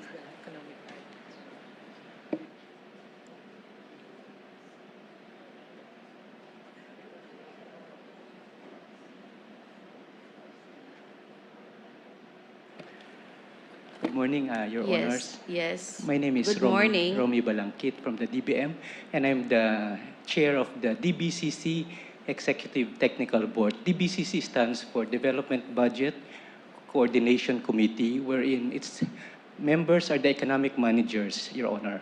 Yes. And they're responsible for targeting the deficit program over the medium term. Yes. So my question was, how much was our budget deficit in 2024? Around 1.5 trillion, Yes. Madam So Chair. was the government able to cover this entirely? Yes, but we even exceeded our deficit to GDP target of something like 5.6, and we breached it to 5.7, unfortunately. So we had extra money? Yes. Yes. Where did you use the extra funds? that we generated. Okay, so... So we had a deficit and we were able to cover the deficit within the fiscal year Yes. in 2024. Yes, Yes. that's correct, ma'am. Because... So where did we source the funding for the deficit? Okay, so the Treasury, when it borrows money, either from inside or outside, it would be using money for deficit financing and also for paying the principal amount. All right, so nangungutang tayo Nangungutang tayo, ma'am, para may punuan pambayad tayo sa hindi sa kayang ating, mapunan sa ng hindi natin DZAR. kayang I-collect. punuan. Yes. So, At saka- gumagastos tayo ng sobra-sobra sa ating kita. Yes, nangyayari po yun. Yes, Nangyayari oo. po Lagi yun. bang nangyayari yun? Last year, we breached also the deficit. We breached because we deficit. borrowed. We borrowed, yes. Yes. We keep on borrowing. Magkanong inutang natin? Kung di tayo imutang, meron pa rin tayong deficit. Lagi po tayong may deficit. Lagi tayong may utang. Hanggang 2030, ang target po ng DBCC ay may deficit pa rin, but ang kailangan mangyari is yung deficit GDP ratio should be a downward trajectory. Kasi habang meron tayong deficit, tumataas pa rin yung accumulated debt natin. But it should Natural. it should not actually worry us if the expenses that we are using for the borrowings that we are getting from abroad or from domestic would be used for increasing the size of the economy. So maganda pong tingnan, Your Honor, na yung debt over GDP, dapat bumabagsak din po yan, pababa ng pababa, over the medium term. So, meaning, nothing to worry if the accumulated deficit or debt is increasing for as long as the size of the economy is also increasing. Nothing to worry. That's the position of the economic managers because we've been running Nothing to worry. at a deficit. Kahit na mag-deficit, kahit na malubog tayo sa utang, okay lang. Basta nag-grow yung economy natin. At nakakapagbayad po tayo, ma'am. Nakakapagbayad tayo ng principal and interest. Correct po, ma'am. Okay. So, yung mga utang na yan, kailangan iutang kasi hindi natin ginagamit yung sources for the unprogrammed appropriations. Diba? Kung walang divide, kung hindi natin nilagyan ng category, o ito para to sa utang, itong isa naman ito para ito sa unprogrammed funds. Kung nawala yung ganong divide, unahin natin yung pag-cover ng budget deficit natin. Covering the program funds. Kasi priority natin yon, di ba? Correct po, ma'am. Okay. Sabi nyo nga, standby lang yung natin. Pero ang nangyayari, mas inuuna nating punuan yung unprogrammed funds. Hindi ba? Tama. Kasi po, sa DBM yung nangyayari. Kasi pinaghiwalay natin yung sources. Pinaghiwalay. Yun ang sinasabi ko na parang superficial lang. Just to justify the funding for unprogrammed funds. Iniiwas natin siya sa budget deficit. Pero talaga namang related yan sa budget deficit natin. Diba? Kasi lahat ng pang-cover natin sa budget deficit, inuutang din lang naman natin. Samantalang, yung mga nagko-cover ng UA, hindi natin yun inuutang lahat. Hindi ba? Meron tayong excess tax collection. Meron ding utang. Meron din po, ma'am. Kaya nga, pareho lang sila. Utang dito, utang doon. All right.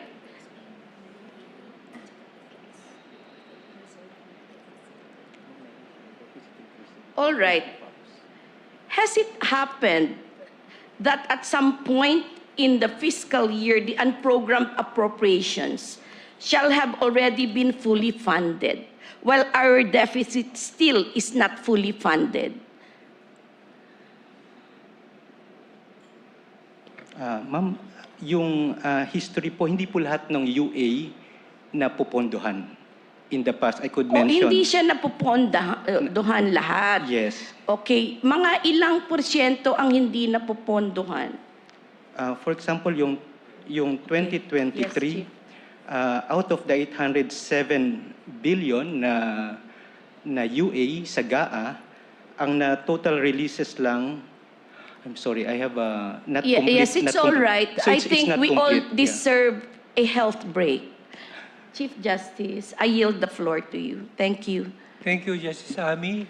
In view that it's already 12 o'clock exactly at the court's clock, let's suspend the proceedings.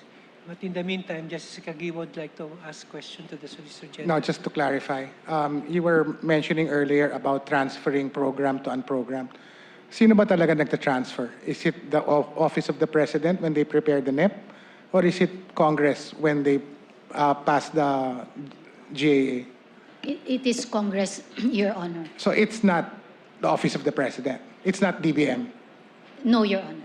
So yung kaninang responses mo to Justice Amy, you were referring, these are not being transferred by the Office of the President. These No, are Your being Honor. transferred by Congress. Yes, Your Honor. And you're representing both? Yes, Your Honor. Okay. So moving forward siguro, baka we can clarify which hat we're wearing when we say, kasi nalilito ako sa mga responses eh.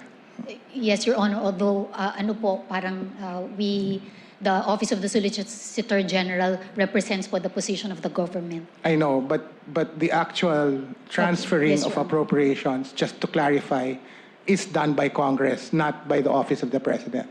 Yes, Your Honor. Yung pong kaninang mga yung nasabi. kaninang pinag-usapan. In fact, it was the Congress transferring the programmed appropriations proposed by the NEP into the unprogrammed that came out in the GAA, correct? Yes, Your Honor. Okay, yun lang. I just wanted to clarify. Thank you, Your Honor. As I said earlier, it's already 12 o'clock, so we'll suspend the session to resume at 1:30. Thank you.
the Honorable, the Chief Justice of the Republic of the Philippines, the Senior Associate Justice, and the Associate Justices of the Supreme Court of the Philippines. Hear ye, hear ye, hear ye. All persons having business before the Honorable Supreme Court of the Philippines shall give their attention, for the Court is now in session. Please be seated. Justice Amy Lazaro will resume her interpellation.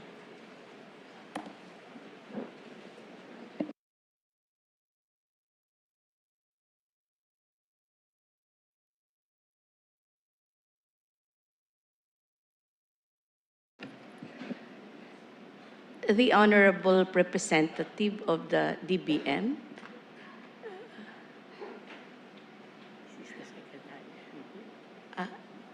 The Secretary.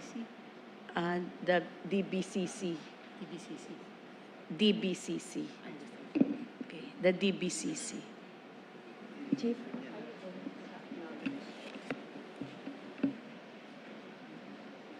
For the record, we acknowledge the presence of our amici, Director Sudita Monsod. Thank you.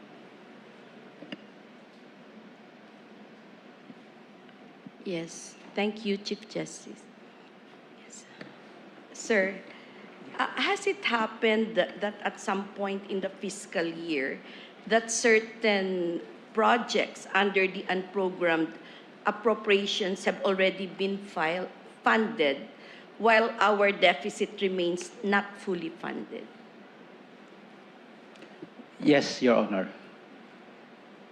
Yes. There are many instances like that. All right. Because of the separate funding sources. Yes, and Yes. also because these have been already requested to us, to DBM, and we have to check the documents if they're already complete. I'm referring to, for example, foreign assisted programs, so which, for example, they have already a counterpart funding, which is through loans. All right. Has it happened that the deficit has not been fully funded at the end of the fiscal year? At the end of the fiscal year, normally we would be hitting almost the deficit program. Heating? What do you mean heating? Hitting meaning reaching the program deficit. Which means you, by the end, approaching the end of the fiscal year, you would have already fully funded the deficit. Yep, the program deficit. Yes, The program deficit. So it has never happened that the fiscal year has ended and we still have to raise the funds to fully cover the deficit.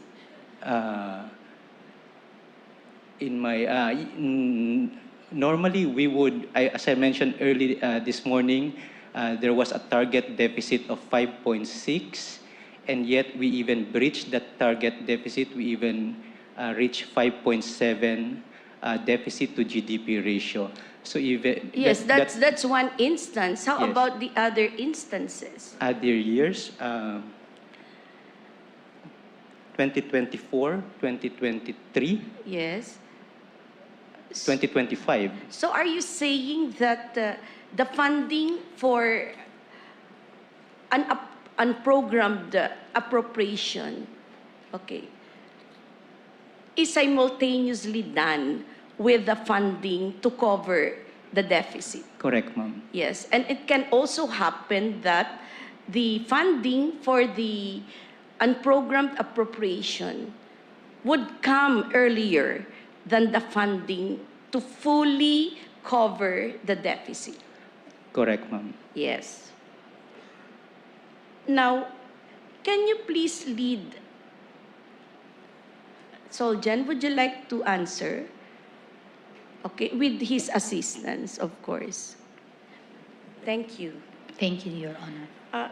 Madam Solicitor General, can you please lead us to the wisdom that led Congress to make a distinction between the sources of funding for our deficit on one hand and the sources of funding for our unprogrammed funds on the other? Your Honor, the sources of funding were based on the proposal by the President in the BESF that was submitted to Congress, in which it is our position is covered by the prohibition on the ceiling. The Constitutional Commission minutes, deliberations, would also tell us that the importance of not breaching it is because it is the executive that knows how much money it is able to raise, and therefore the Congress cannot drive the country into a spiraling deficit without giving due consideration to the sources of financing in the BESF. And may I clarify, Your Honor, based on the answer of our representative from DBCC, that the borrowings that define or that goes into the equation of the deficit target are based on a multi-year projection, and the wisdom or consideration by the executive with regard to which to fund, and also I would suppose because of the presentation of the executive to the Congress, that the consideration would be on the economic impact of funding or borrowing this much and funding the payment to the borrowing based on observing the deficit target that has been projected in a multi-year versus the unprogrammed appropriations to be funded and which will have an economic multiplier effect. So for example, housing projects would have a specific economic multiplier such that the Philippine government, when it decides to put its investment in a certain project, it has a computation as to how much jobs it will generate, how much contribution it will have to the GDP.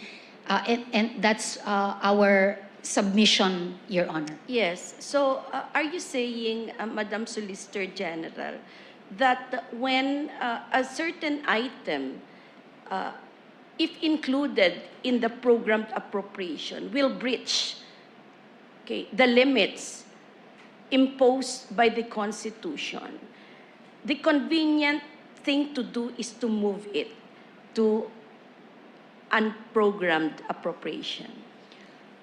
Your Honor, that is our understanding of Yes. Working within the fiscal space that is allowed to the executive in the execution of the budget. So in effect, there is a circumvention of the limitation because when it is in the programmed appropriation, there is a limit. But if you move it to the unprogrammed appropriation, sky is the limit. Your Honor, it is our respectful submission that it is not a circumvention because what is being shown in the deliberations of the Constitutional Commission that the committed targets of the executive should not be breached is actually being observed. Number two, why do we not consider it as a circumvention? Because the Constitution also provides that the form, content, and manner of preparation will be prescribed by law. And this means that the power to define the manner of preparation and the content has been given to Congress. Correct. That's why we go to the wisdom of Congress, okay, in moving one item from program to unprogrammed funds. And it is clear that the movement is motivated by the intention of the political department not to breach. Because the breach is applicable, the limit is applicable to appropriated, up to programmed appropriation, but not to unprogrammed appropriation. So the unprogrammed appropriation becomes untouchable. All right. So since we are citing the statutory authority granted by Congress to move the programmed funds into unprogrammed funds, among others for avoidance of the limitations prescribed by the Constitution. Can Congress, by law, actually merge the sources from which funding is taken for all its priority projects, for all the priority projects of the government, under one single category of programmed appropriations? Your Honor, yes, that is possible, Your Honor. And if I may clarify on the use of the wisdom of the Congress, is that we refer that because the power has been constitutionally given to a branch, it has given it the discretion for its own judgment call. Very well said, Solicitor General. Discretion that must be sound.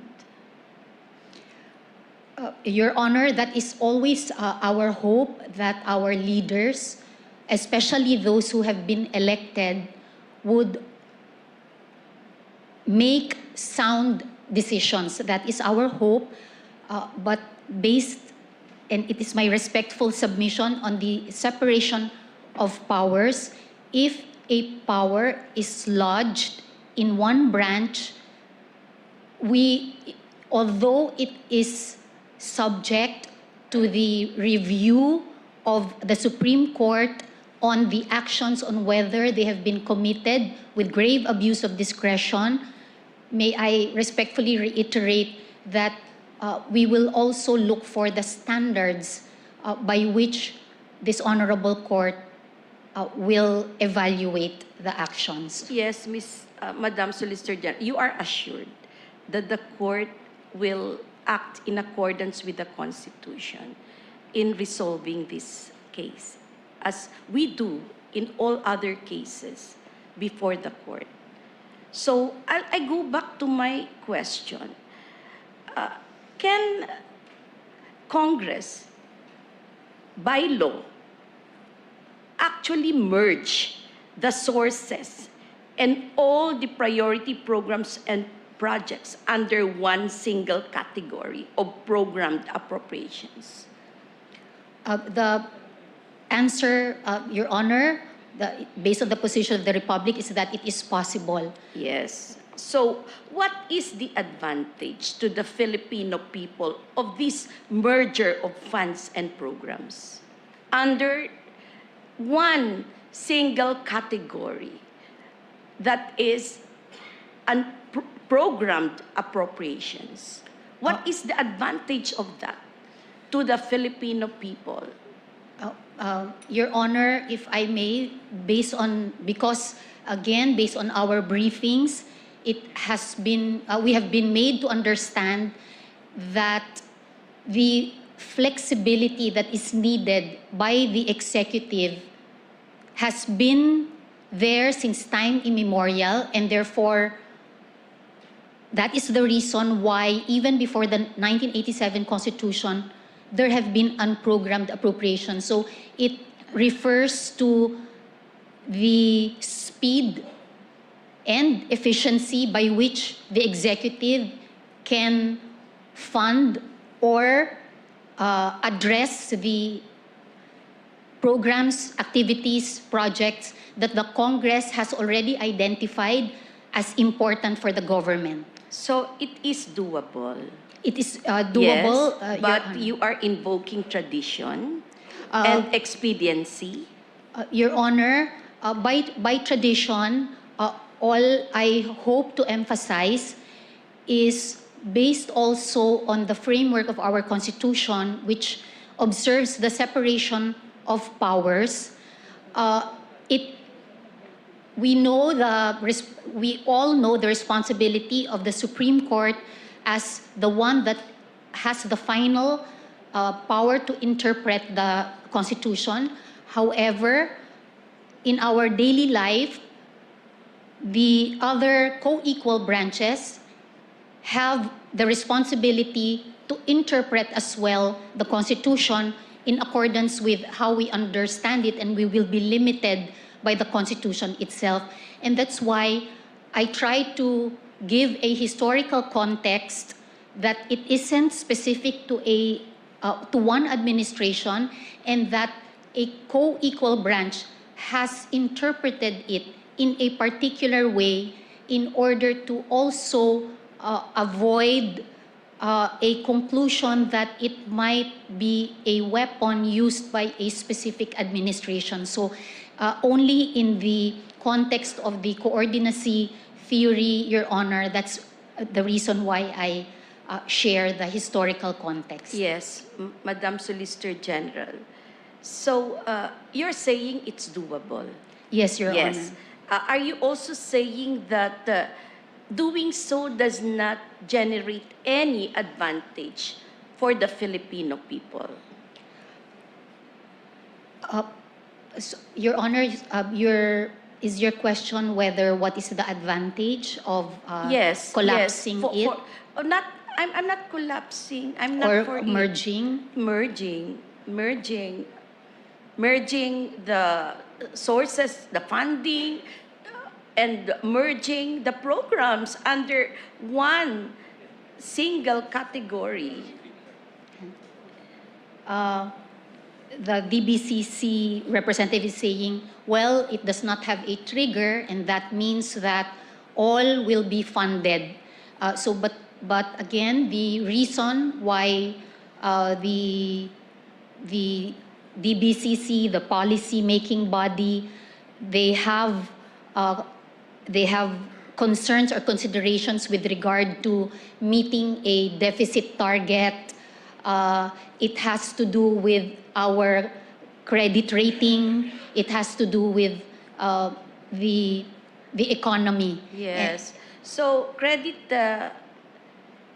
standing. It's okay. For program funds, we borrow.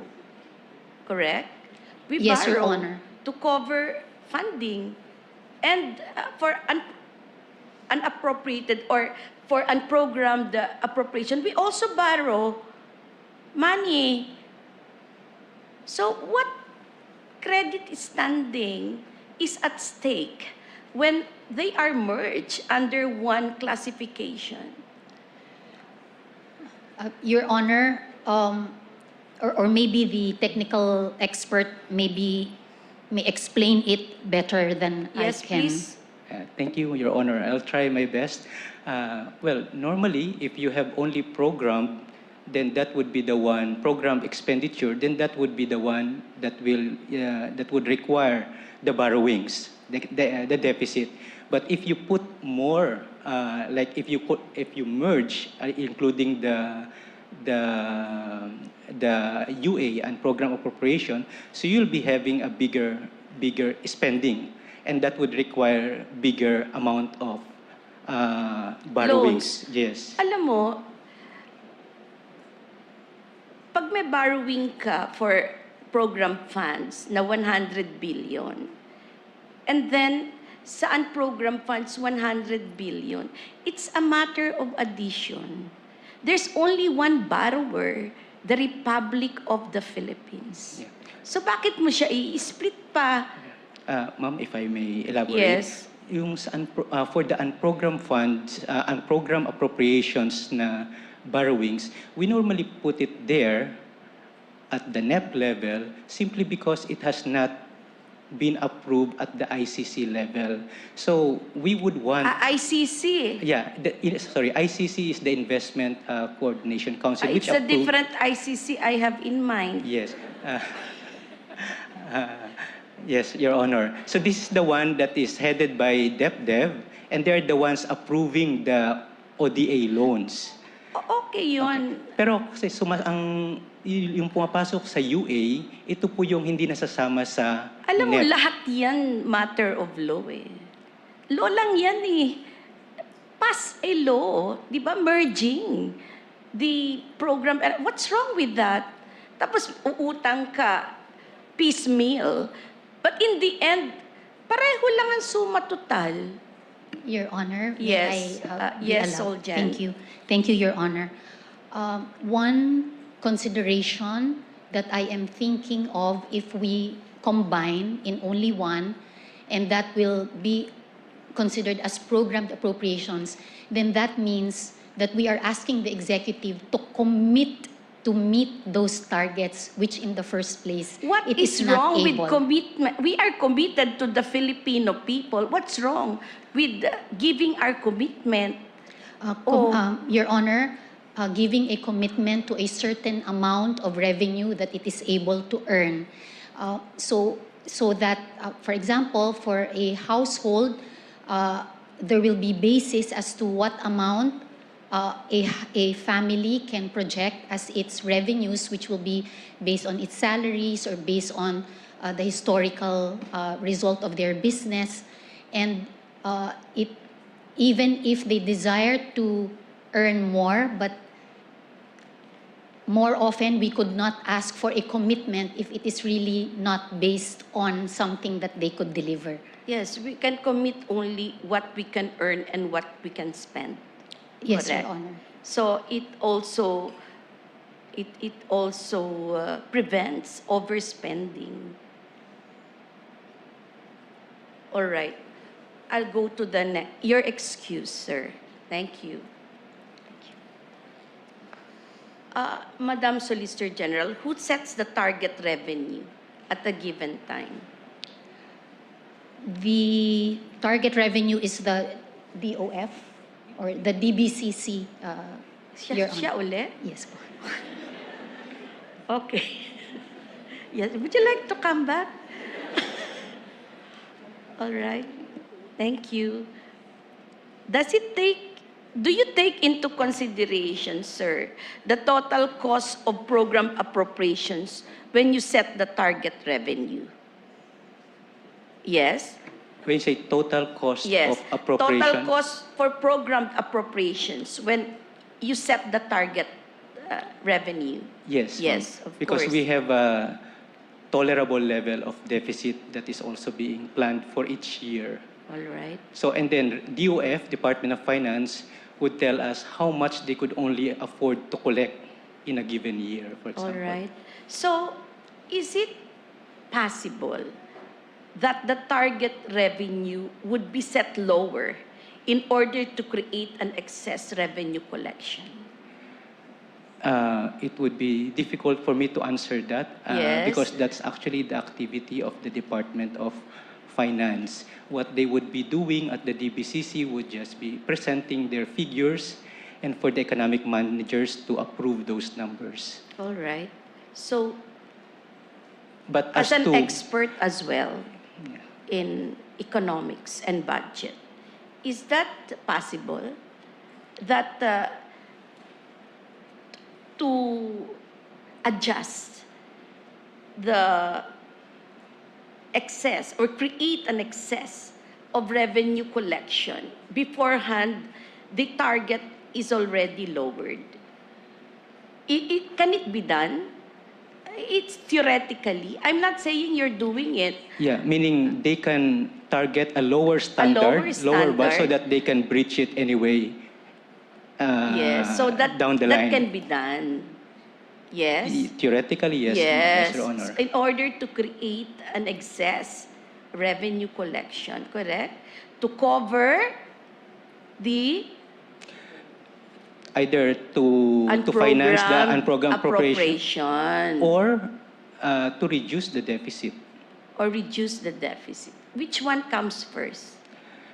It depends on if, for example, there's a certificate. Let's say if we are in the month of May, and there's a budget request coming from the DBM to finance an unprogrammed appropriation item, then we would work on the submissions. So it's the DBM that determines If which one should be given priority, the programmed items or the unprogrammed items?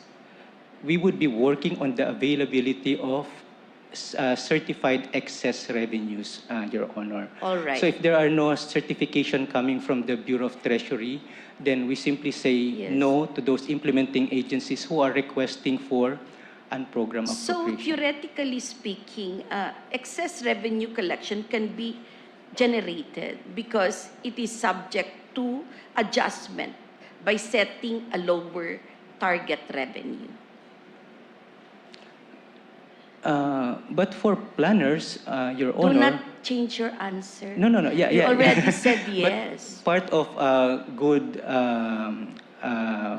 planning and foresight is to really look for the more precise Correct. number. Yes, of, I'm for foresight. Yes. But my question is focused on whether this can be done to generate excess revenues to cover unprogrammed appropriations. Yes. So, Your Honor, yes, please. Because he was looking at me, I feel Okay. obliged to say something. Theoretically, yes, it is possible, Your Honor, but I think I would like to continue your thought that the planners also have a mandate as to performing with the best interest of being the experts and the technical experts of the executive. Yes. Very well said, Madam Solicitor General. Thank you, Your Honor. So, from what I gathered from the submission of the Solicitor General earlier, the practice is once excess revenue collections have been identified to exist for, let us say, the first quarter, then this excess would already be applied to unprogrammed appropriations, regardless of whether the full amount for programmed appropriations have already been realized. Is that correct? Yes, Your Honor. So the explanation to us was that, for example, there are certain revenues that may still be collected in the second quarter, third quarter, fourth quarter, and therefore has to wait for the timing when the programmed appropriations can be funded. But may I also add to that the advantage of being in the programmed appropriation is after the GAA, it has already the allotment order, which means that the government has actually funded the programmed appropriations, while on the other hand, the uncertainty of the unprogrammed appropriations is based on the fact that then they have to check if there is excess to be certified by the Bureau of Treasury, and they have to obtain the SARO, which are a couple of steps more and uncertain as to the timing. Okay. I want to go back to your story about the family. Yes, the family budget that you presented during the first day of the oral argument. So, using the family budget that you presented during the first oral argument. So, ang ibig sabihin nito, imbis na siguraduhin na may sapat na pondo para sa pagkain at tuition fee at upa ng bahay, dahil lang nagkataon na nanalo sa loto si nanay, gagamitin ang panalong ito sa pamamasyal sa Burnham Park. Kahit hindi tiyak kung may panggastos ang pamilya para sa pagkain, tuition fee at upa sa bahay sa mga susunod na buwan. Hindi ba nangyayari yan sa pamilya? Yes, Your Honor.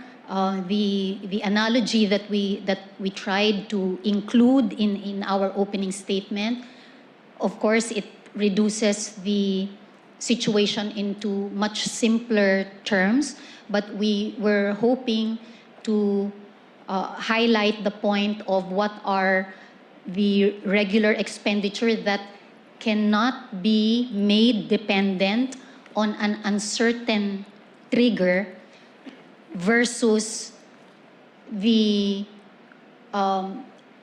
list of projects for the family, although important, will not be sure that can be funded. And that is from the perspective at the point of planning or passing the GAA. Opo, Soljen, ito napakasimpleng senaryo lang. Hindi ba? Si nanay at si tatay parehong may hanap buhay. Ang sweldo nila ang pinagkukunan ng tuition fee ni kuya at ni bunso at mga pagkain at iba pang upa sa bahay. Okay. Yun yung program funds, hindi ba? Si kuya, yung tuition fee niya, nabayaran na ni nanay. Okay.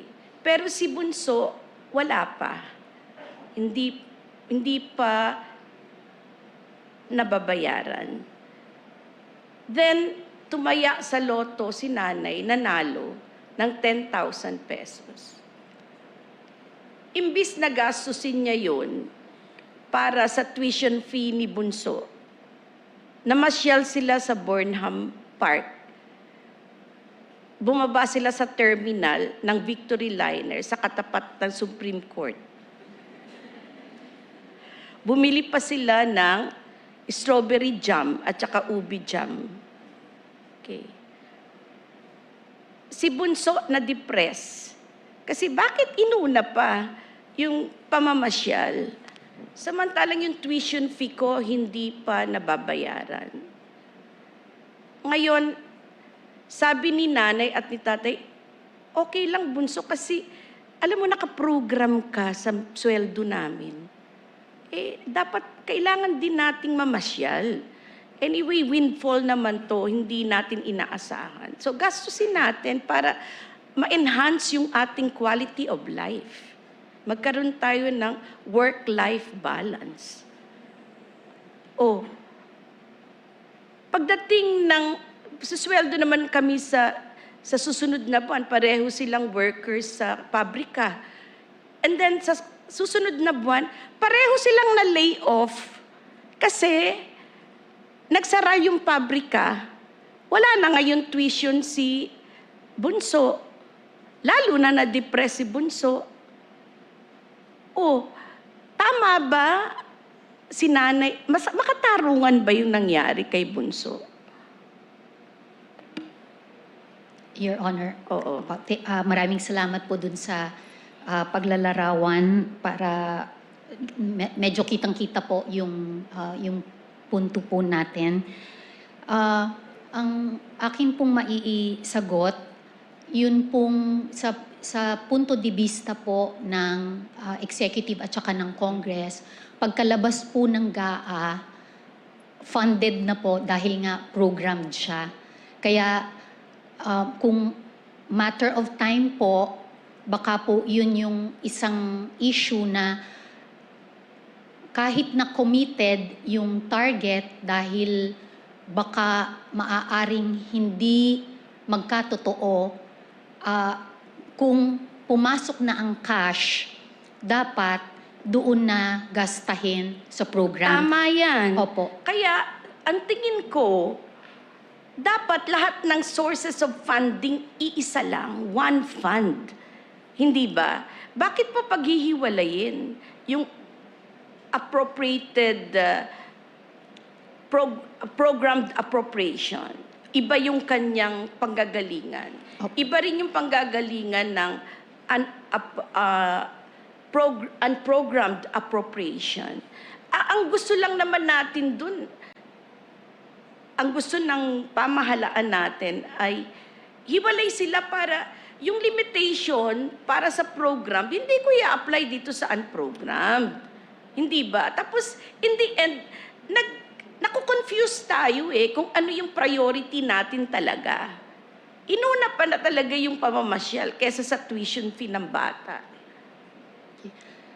Your Honor, in our briefing po, merong paliwanag po sa amin ang DBM na aside from when we say, did you fund a project? Our attention was called and said that there are two steps. One is issuing the allocation, the allotment release order, and the number two is the cash. Pagka po dumating na yung cash. At pag po dumating yung cash, meron pa po silang mga Hindi yan cash. GCash. Hindi. Hindi po. Pwede rin siguro. Yung pong cash, meron din sila pong mga policy dahil ito na po pumapasok na yung fungibility. Kaya maaari pong theoretically na una ring ibigay yung cash kahit na po nauna na yung allotment release order talaga. Pero kung cash ang pag-uusapan na may pumasok, ay baka po mas mailarawan niya ng mas maayos. Sige nga. Your Honor. So, tama po yung sabi ni Solgen. So, nag-release kami, DBM, ng SARO, authority appropriation, release order pa lang po yun, wala pong cash yun. Pero yung certification ni BTR is already cash, a windfall already. So, by that time na natanggap ng agency yung SARO, they can contract it out, the project, but not necessarily paying out the cash. Bakit sinasabi mong windfall? Yung windfall po galing sa BTR na meron silang excess revenue na. Yung Excess revenue without quarterly. No? We don't take into consideration the collection for the following quarters. Normally, actually, ang certification nila would happen towards the latter part of the year. That's actually by experience, the certification of excess revenue. So, wala bang nai-implement na projects under unprogrammed? Sa umpisa. Sa simula. Simula. Totoo po yun. That's actually the problem also when there is... So lahat ito nai-implement lang after the fiscal year? No. After the certification of BTR, which happens towards the latter part of the year. Correct. So hindi ba totoo na yung excess ay ina-announce natin o kino-consider natin by the end of each quarter? Hindi ba ganun yon? Minsan Parang ganun yun. Walang excess revenue sa first quarter. Paulit-ulit yung sinasabi kasi, di ba, na per quarter yan Per quarter, hindi yan by the end of the year. There's no problem kung by the end of the year. So, everything is accounted for. Hindi ba? Na talagang meron kang excess. Kasi, you already considered, the funds that were not raised, the revenues that were not raised, at least a portion of it during the second quarter, third quarter, and fourth quarter. Pero from my understanding, you don't do that. What you do is you determine the excess per quarter. Your Honor, if I may po. Yes. I think your recollection is correct because I think in the first or the second oral session, we were discussing the Araulio versus Aquino, and we were clarifying the concept that was explained in the motion for reconsideration, which is a quarterly report. And then subsequently, so we also asked the Treasury as to what do we have like quarterly targets with regard to the unprogrammed appropriations. And we were made to understand, in fact, so for example, for dividends, that they are going to certify that there is excess if the annual target. So we also thought that it's like a quarterly, but they corrected us in saying that the target, for example, for the dividend, if it's 20 billion, and that's the annual, not the quarterly. If and when it exceeds that, that's the only time that they will certify. We also thought that it was like a quarterly target, but they...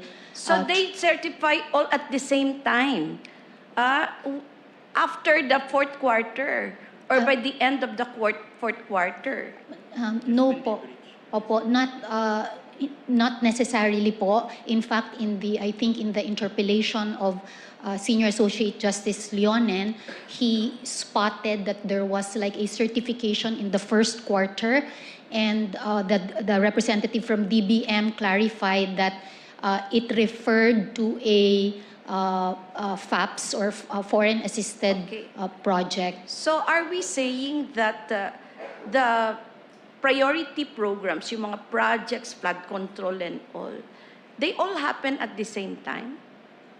By the end of the quarter, of the fiscal year? Because that's the only time that the bulk of the funding shall have been raised?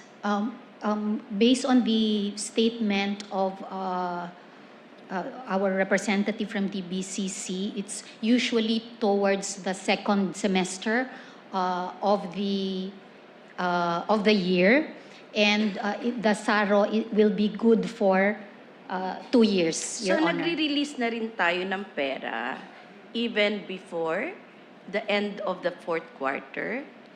Yes? Ma'am, possible na makapaghingi na after the SARO, we will be releasing the NCA when they require already that payment for their, for example, suppliers. But yung sinasabi ni Soljan kanina na once there was a certification from BTR, so money has already arrived, but it's very possible that the money that is there as a windfall may not be used for that. Why do you use the word windfall? Windfall meaning not program revenue, but it's That's another an name for... excess revenue, you can say. Okay. Excess revenue, sorry, Your Honor. Excess revenue. Excess revenue. So this excess revenue that is in cash, since cash is fungible, very possible that this will be used for programmed items. And so ang mangyayari, this implementing agency who requested for money from UA might be asking for that money next year pa. So when it comes to attention to what is really more important project at a given period of time, the fact that the cash was already there, very possible that the cash was made to attend to those, we can say, social protection activities. All right. So in August, your excuse again. Would you like to just stay there in case you are needed again? You don't mind, or you mind? You mind or you don't? Your Honor. Huh? Would you like to sit? Thank you. Sit down. Okay. In August of last year, Deputy Speaker and Antipolo Representative Ronaldo Puno made a public pronouncement that the House leaders noted certain problematic provisions in the 2026 National Expenditure Program submitted by the President to the House. Among others, he mentioned the zero allocations for multi-year programs, as well as provisions allocating budget to government projects that were already finished. According to Representative Puno, the House leaders recommended to Speaker Martin Romualdez that the NEP be sent back to DBM because of these problematic provisions, so the executive will be able to address them accordingly. Let's watch this video of Representative Puno.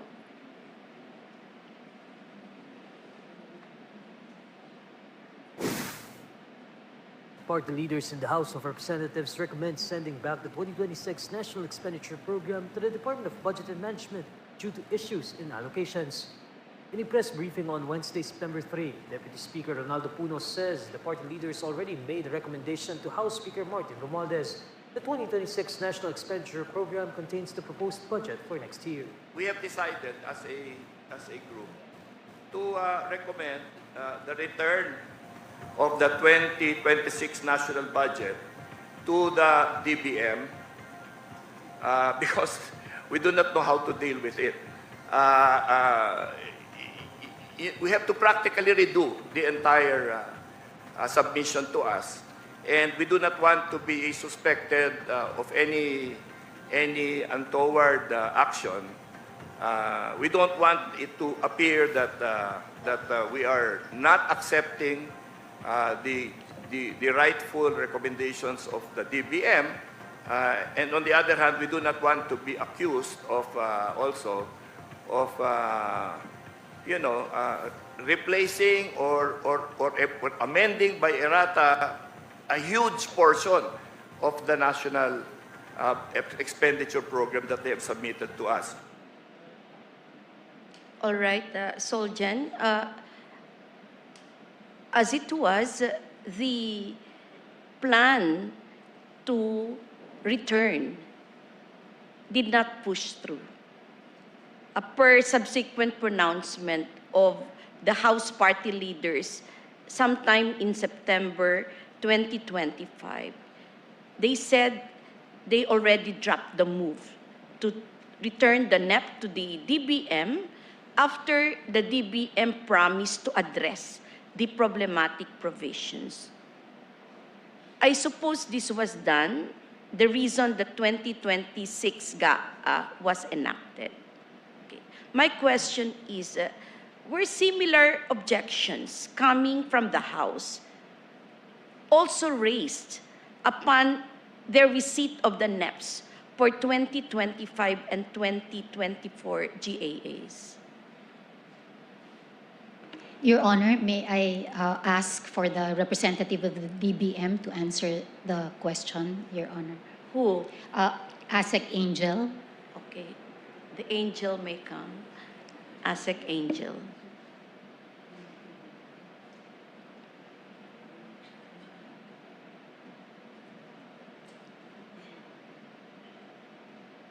Yes, ASEC Angel. What is your answer? As to the return, I think the best thing to define would be the budget cycle, which is divided into 4 phases, with constitutional deadline, particularly on the submission of the President to Congress of the BESF. So at the point of September, it would already be past the 30-day deadline after the SONA for the executive to submit to the Congress the BESF. So at that point, we were already at the budget authorization phase. So with the exercise of the power of the purse, it would be the legislative who will have the power and the authority to discuss and revise the budget as submitted, subject to the constitutional limitations. So, are you saying ASEC, Karen? Is that correct? Angel. Angel. Okay, Angel. Are you saying that Representative Puno his concerns regarding the so-called problematic provisions were not addressed by the DBM? As far as I know, Your Honor, they did not pursue the recommendation to return the budget to the DBM. I think in recognition of the budget cycle po. All right.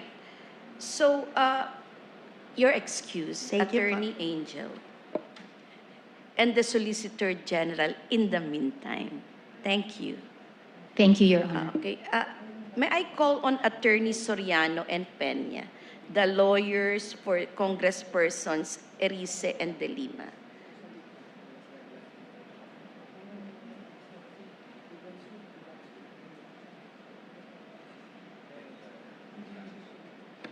Good afternoon, Your Honors. Yes, good afternoon, Your to Honors. both of you. Okay, in the petition that you filed, you posit that the 2024, 2025, and 2026 GAAs are unconstitutional because Congress increased the unprogrammed appropriations over and above what was included in the President's budget. Each of the petitions praised that the provisions on unprogrammed appropriations in the 2024, 2025, and 2026 GAAs be declared unconstitutional. Okay. Assuming the court grants the relief you seek and invalidates the provisions on unprogrammed appropriations, what would be the practical effect of that pronouncement on the operations of our government? Attorney Soriano first. Your Honor, the practical consequence of declaring it unconstitutional would be such concept will be declared void and annulled, Your Honor, and that in the meantime, Your Honor, only those programmed appropriations will be considered constitutional, Your Honor. In any case, Your Honor, any needed appropriation for emergency funding, as suggested by some of our amici curiae, Your Honor, can be through a supplemental budget, Your Honors. Okay. Can the government be compelled? Your turn, Attorney Peña. Can the government be compelled to refund the entire budget earmarked for unprogrammed appropriations? Your Honor, we respectfully submit that the government will not be, cannot be compelled to refund that amount pursuant to the operative fact doctrine, in which provides, Your Honor, that since the 2024 and 2025 budget has already been spent and terminated at the end of the fiscal year, and at that time, Your Honor, pursuant to the presumption of constitutionality of statutes, they were still valid at the time, so they will remain effective, and it is only what we hope, Your Honor, for the 2026, the unprogrammed appropriations, that part be declared as unconstitutional, Your Honor. And if we may just clarify, Your Honor, for our submission, we submit, Your Honor, that it is only the unprogrammed appropriations chapter in the 2026 budget that is unconstitutional, because compared to 2024 and 2025, it is only in 2026 that the Congress did not actually increase the budget in the GAB from the NEP submitted by the President. All Thank right. you, Your Honors. So, you also negate any ensuing liability on the part of the implementing agencies and or the people who implemented it. Yes, Your Honor. Specifically, if we're talking about criminal liability, we follow Pimentel, Your Honor, the landmark decision. Who said criminal liability? Why are you thinking of that? Because, Your Honor, due mainly on the scale and magnitude of the amount spent, Your Honor, it will be reasonable to think that there is criminal liability, but in that decision, it was also explained by this court that the avenue for that would be in a different forum, Your Honor. But as to civil liability, that is actually one of our recognized realities, Your Honors, that the amount is so big that no one or no group, even of several people, would be able to return that amount when already spent, which makes the injury irreparable for the Filipino people, Yes. Your So Honors. your position is how to move forward, henceforth. We still hope, Your Honor, that the Honorable Court will rule that the 2020 program appropriations under RA 12314, the 2026 budget, will be declared unconstitutional, Your Honor. And then it's not affected by mootness. for the 2026, not yet, Your Honor, because For there's still time. 2024, 2025, is mootness applicable? Mootness will be applicable, Your Honor, but the court is not prevented from ruling on the constitutionality of the 2024 and 2025 budget on the ground of mootness because the exceptions exist in this case, Your Honors. Such as? Such as, first, Your Honor, when there is, the issue concerns a grave violation of the Constitution, which we submit exists in this case. Second, when the issue is of paramount importance, also present, Your Honor, because this involves the national budget. Third, Your Honor, when the principal will guide the bench, the bar, and the public, which we all need for the subsequent budgets. And lastly, Your Honor, when the issue is capable of repetition yet evading review, and because the budget terminates within 1 year, it also fulfills the last requirement, Your Honor. Yes, it is your position, together with the other petitioners, that unprogrammed appropriations have no place in the general appropriations law. How then should the government address unforeseen events, contingencies, or matters that require emergency funding or priority funding in a particular fiscal year? Yes. Can you answer Yes, that, Your Honor. Attorney As Soriano? mentioned earlier, Your Honor, these circumstances can be addressed through a supplemental budget, Your Honor.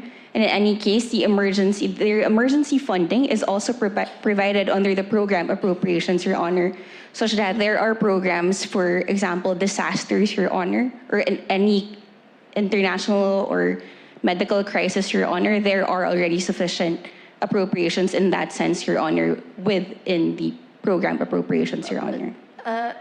Did you mention supplementary budget? Yes, Your Honor. Yes.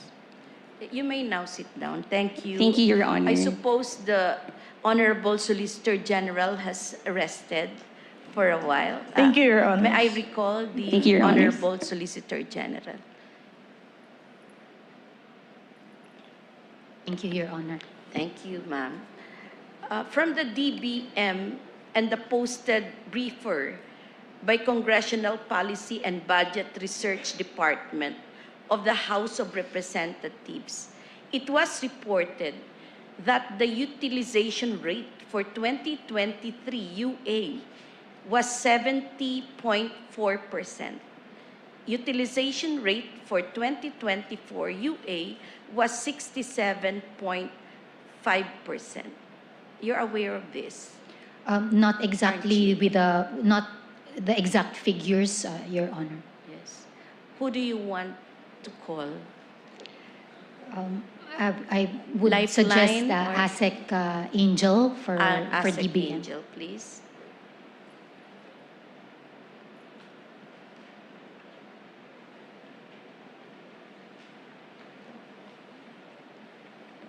All right.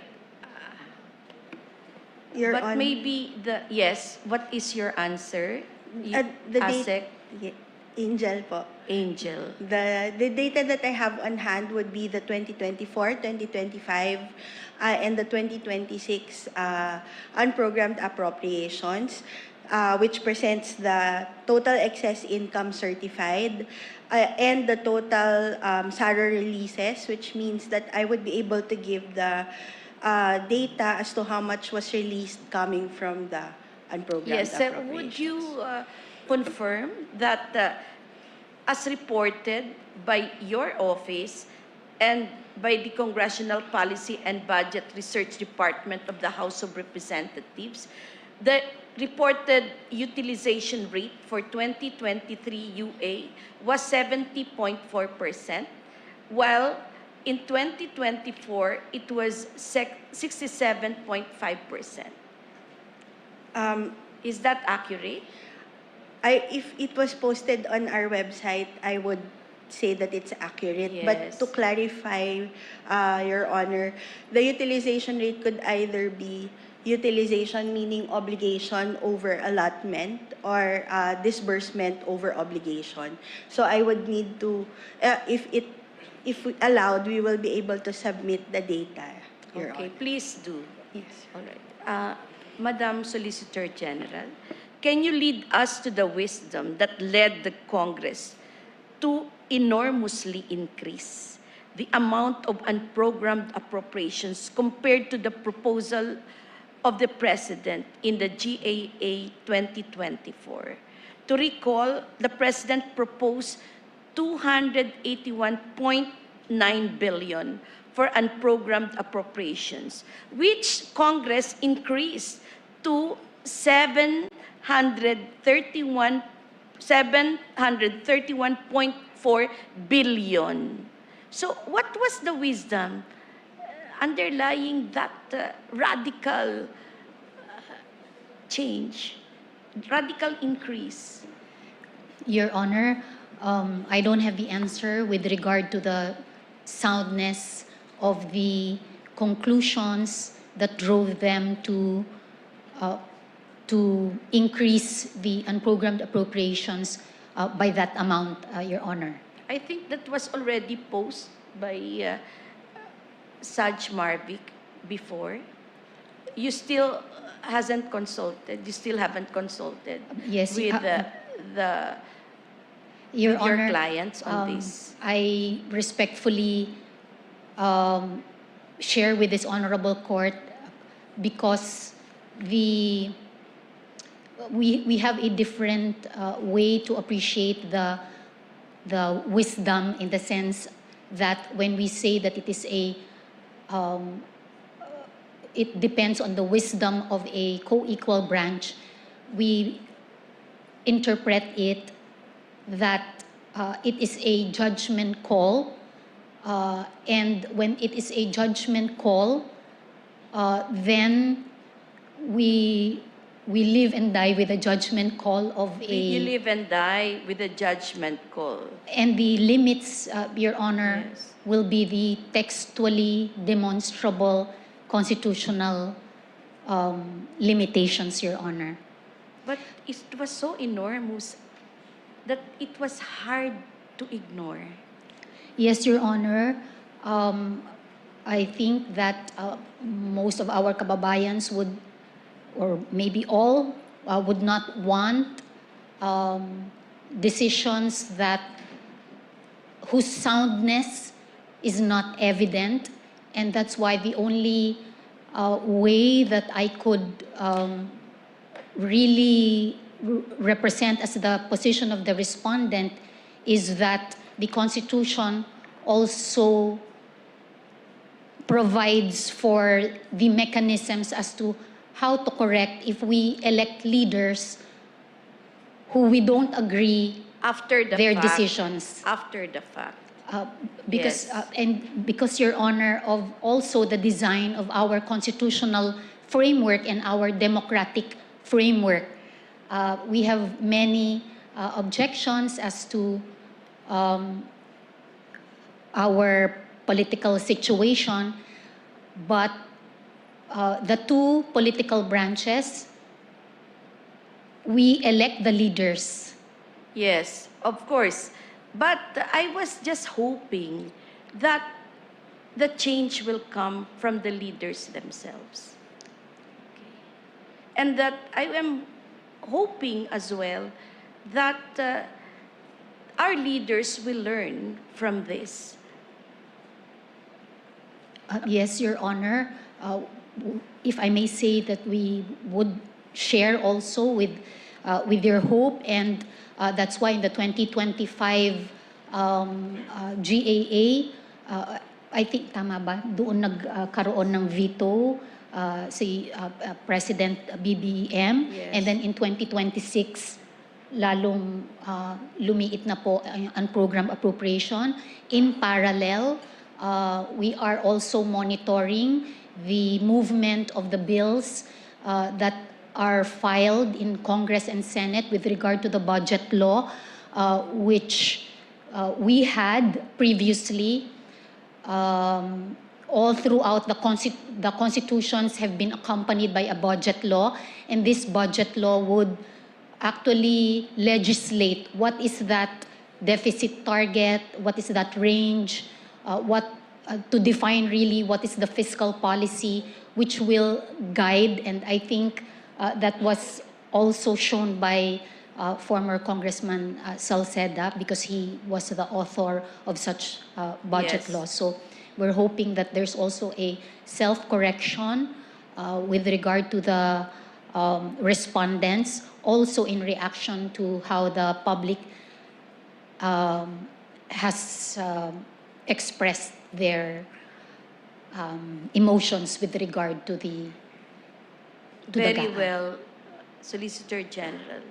During the oral arguments in the PhilHealth case, the court noted certain items which seem to have a duplication of funding, such as, can we flash the table?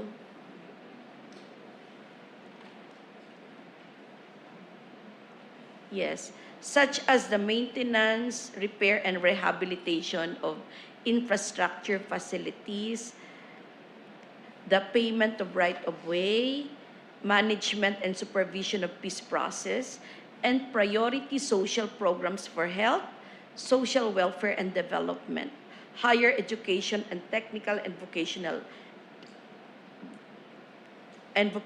education. So I focus on the first, maintenance, repair, and rehabilitation of infrastructure facilities, or what we call the routine maintenance of national roads.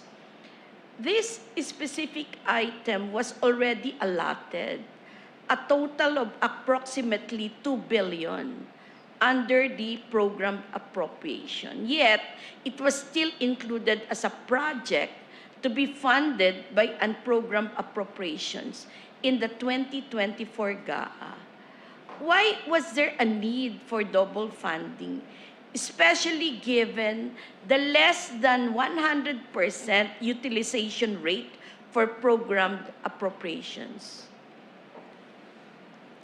Your Honor, based on our briefing, the explanation to us was, again, with regard to the difference between a committed target and committed funding. So that means that we were given copies, Your Honor, of requests from agencies. So for example, if the OSG requests for, let's say, 2.5 billion pesos for our fund, we were just given 1.9 billion. But during the presentations to Congress, when we were asked if the 1.9 billion is enough, we would present that we have other programs that were not funded, and if based on their discretion, they are also important to be funded, then they could add on. So sometimes the amount, Your Honor, a portion, a big chunk can be committed, but they still believe that it is not enough, but the funding source should be something that has to be based on a trigger. Yes, can't the DBM provide the funding, at least the figures for specific fundings, which were already submitted to Congress? Yes, Your Honor, the NEP, so it's part of the required submission by the President to Congress, but it is just a recommendation to Congress, and therefore the GAA, when it comes out, sometimes it adopts, and sometimes it also amends or replaces Yes. with other projects. All right. Now I come to my next point. If a particular project will only be funded under the programmed appropriations in its entirety, without including it as well under the unprogrammed appropriations, would the government run the risk of violating Article 6, Section 25(1) on the that Congress may not increase the appropriations recommended by the President for the operation of the government as specified in the budget? Your Honor? Yes, that's my hypothetical question. If the project, a particular project, like OSG, I am from OSG and I love OSG. By the way, advance happy anniversary. Thank you, To Your you, Honor. to the OSG, which happens to share the same anniversary date with the Supreme Court Happy of the anniversary Philippines. also. We We're we're both celebrating our anniversary. 125th. 125th on the same day. Yes. July 11. I congratulate you also. Thank you, Your Honor, and Solicitor happy General, anniversary as and well. your hardworking men and women in the office of the Solicitor General. Your words are uplifting, Your Yes. Honor. Thank you. Yes, our admiration and recognition of you being learned in the law, okay, proceeds from our recognition that the Solicitor General is among us. You are the 16th Justice of the Supreme Court. Okay. Thank Would you you, like Your to be Honor. the 16th or the 15th? There has to be a trigger, Your Honor. Parang mas madaling i-trigger yung unappropriate, unprogrammed funds, no, Solgen? But you have all our respect and best wishes. Thank for you very much, and Your the Honor. Office of the Solicitor General. Thank And you. by the way, thank you for the invitation. Yes, but we have a very simple celebration. Yes. Coming from the order of the Yes, President. but please understand if we cannot go. With heavy heart. It's already an honor to be sending the invitation, Your Honor. Thank you. So, if a particular, so what is your answer to that? Does it run the risk of violating the Article 6, Section 25(1)? Your Honor, if my understanding is correct, if it goes to the programmed appropriation, then It will be, it will be covered by the prohibition on breaching the ceiling. Correct. But maybe the limitation that the executive will tell us is it's the fiscal space that they can just move on. Move within. It's Move like a within. parking space, right? Yes, The yes, Your cars Honor. should move out of the parking space. So Yes, Your other Honor. cars can park. Yes, Your Honor. So the choice really of what to put in the programmed appropriations, which the government, So is your answer to my question a yes? it will, if it goes to the program appropriation, Your Honor, it will be covered by It the will breach. avoid. Yes, It but will if it is moved to a program, it can avoid, right? The prohibition under Article 6, Section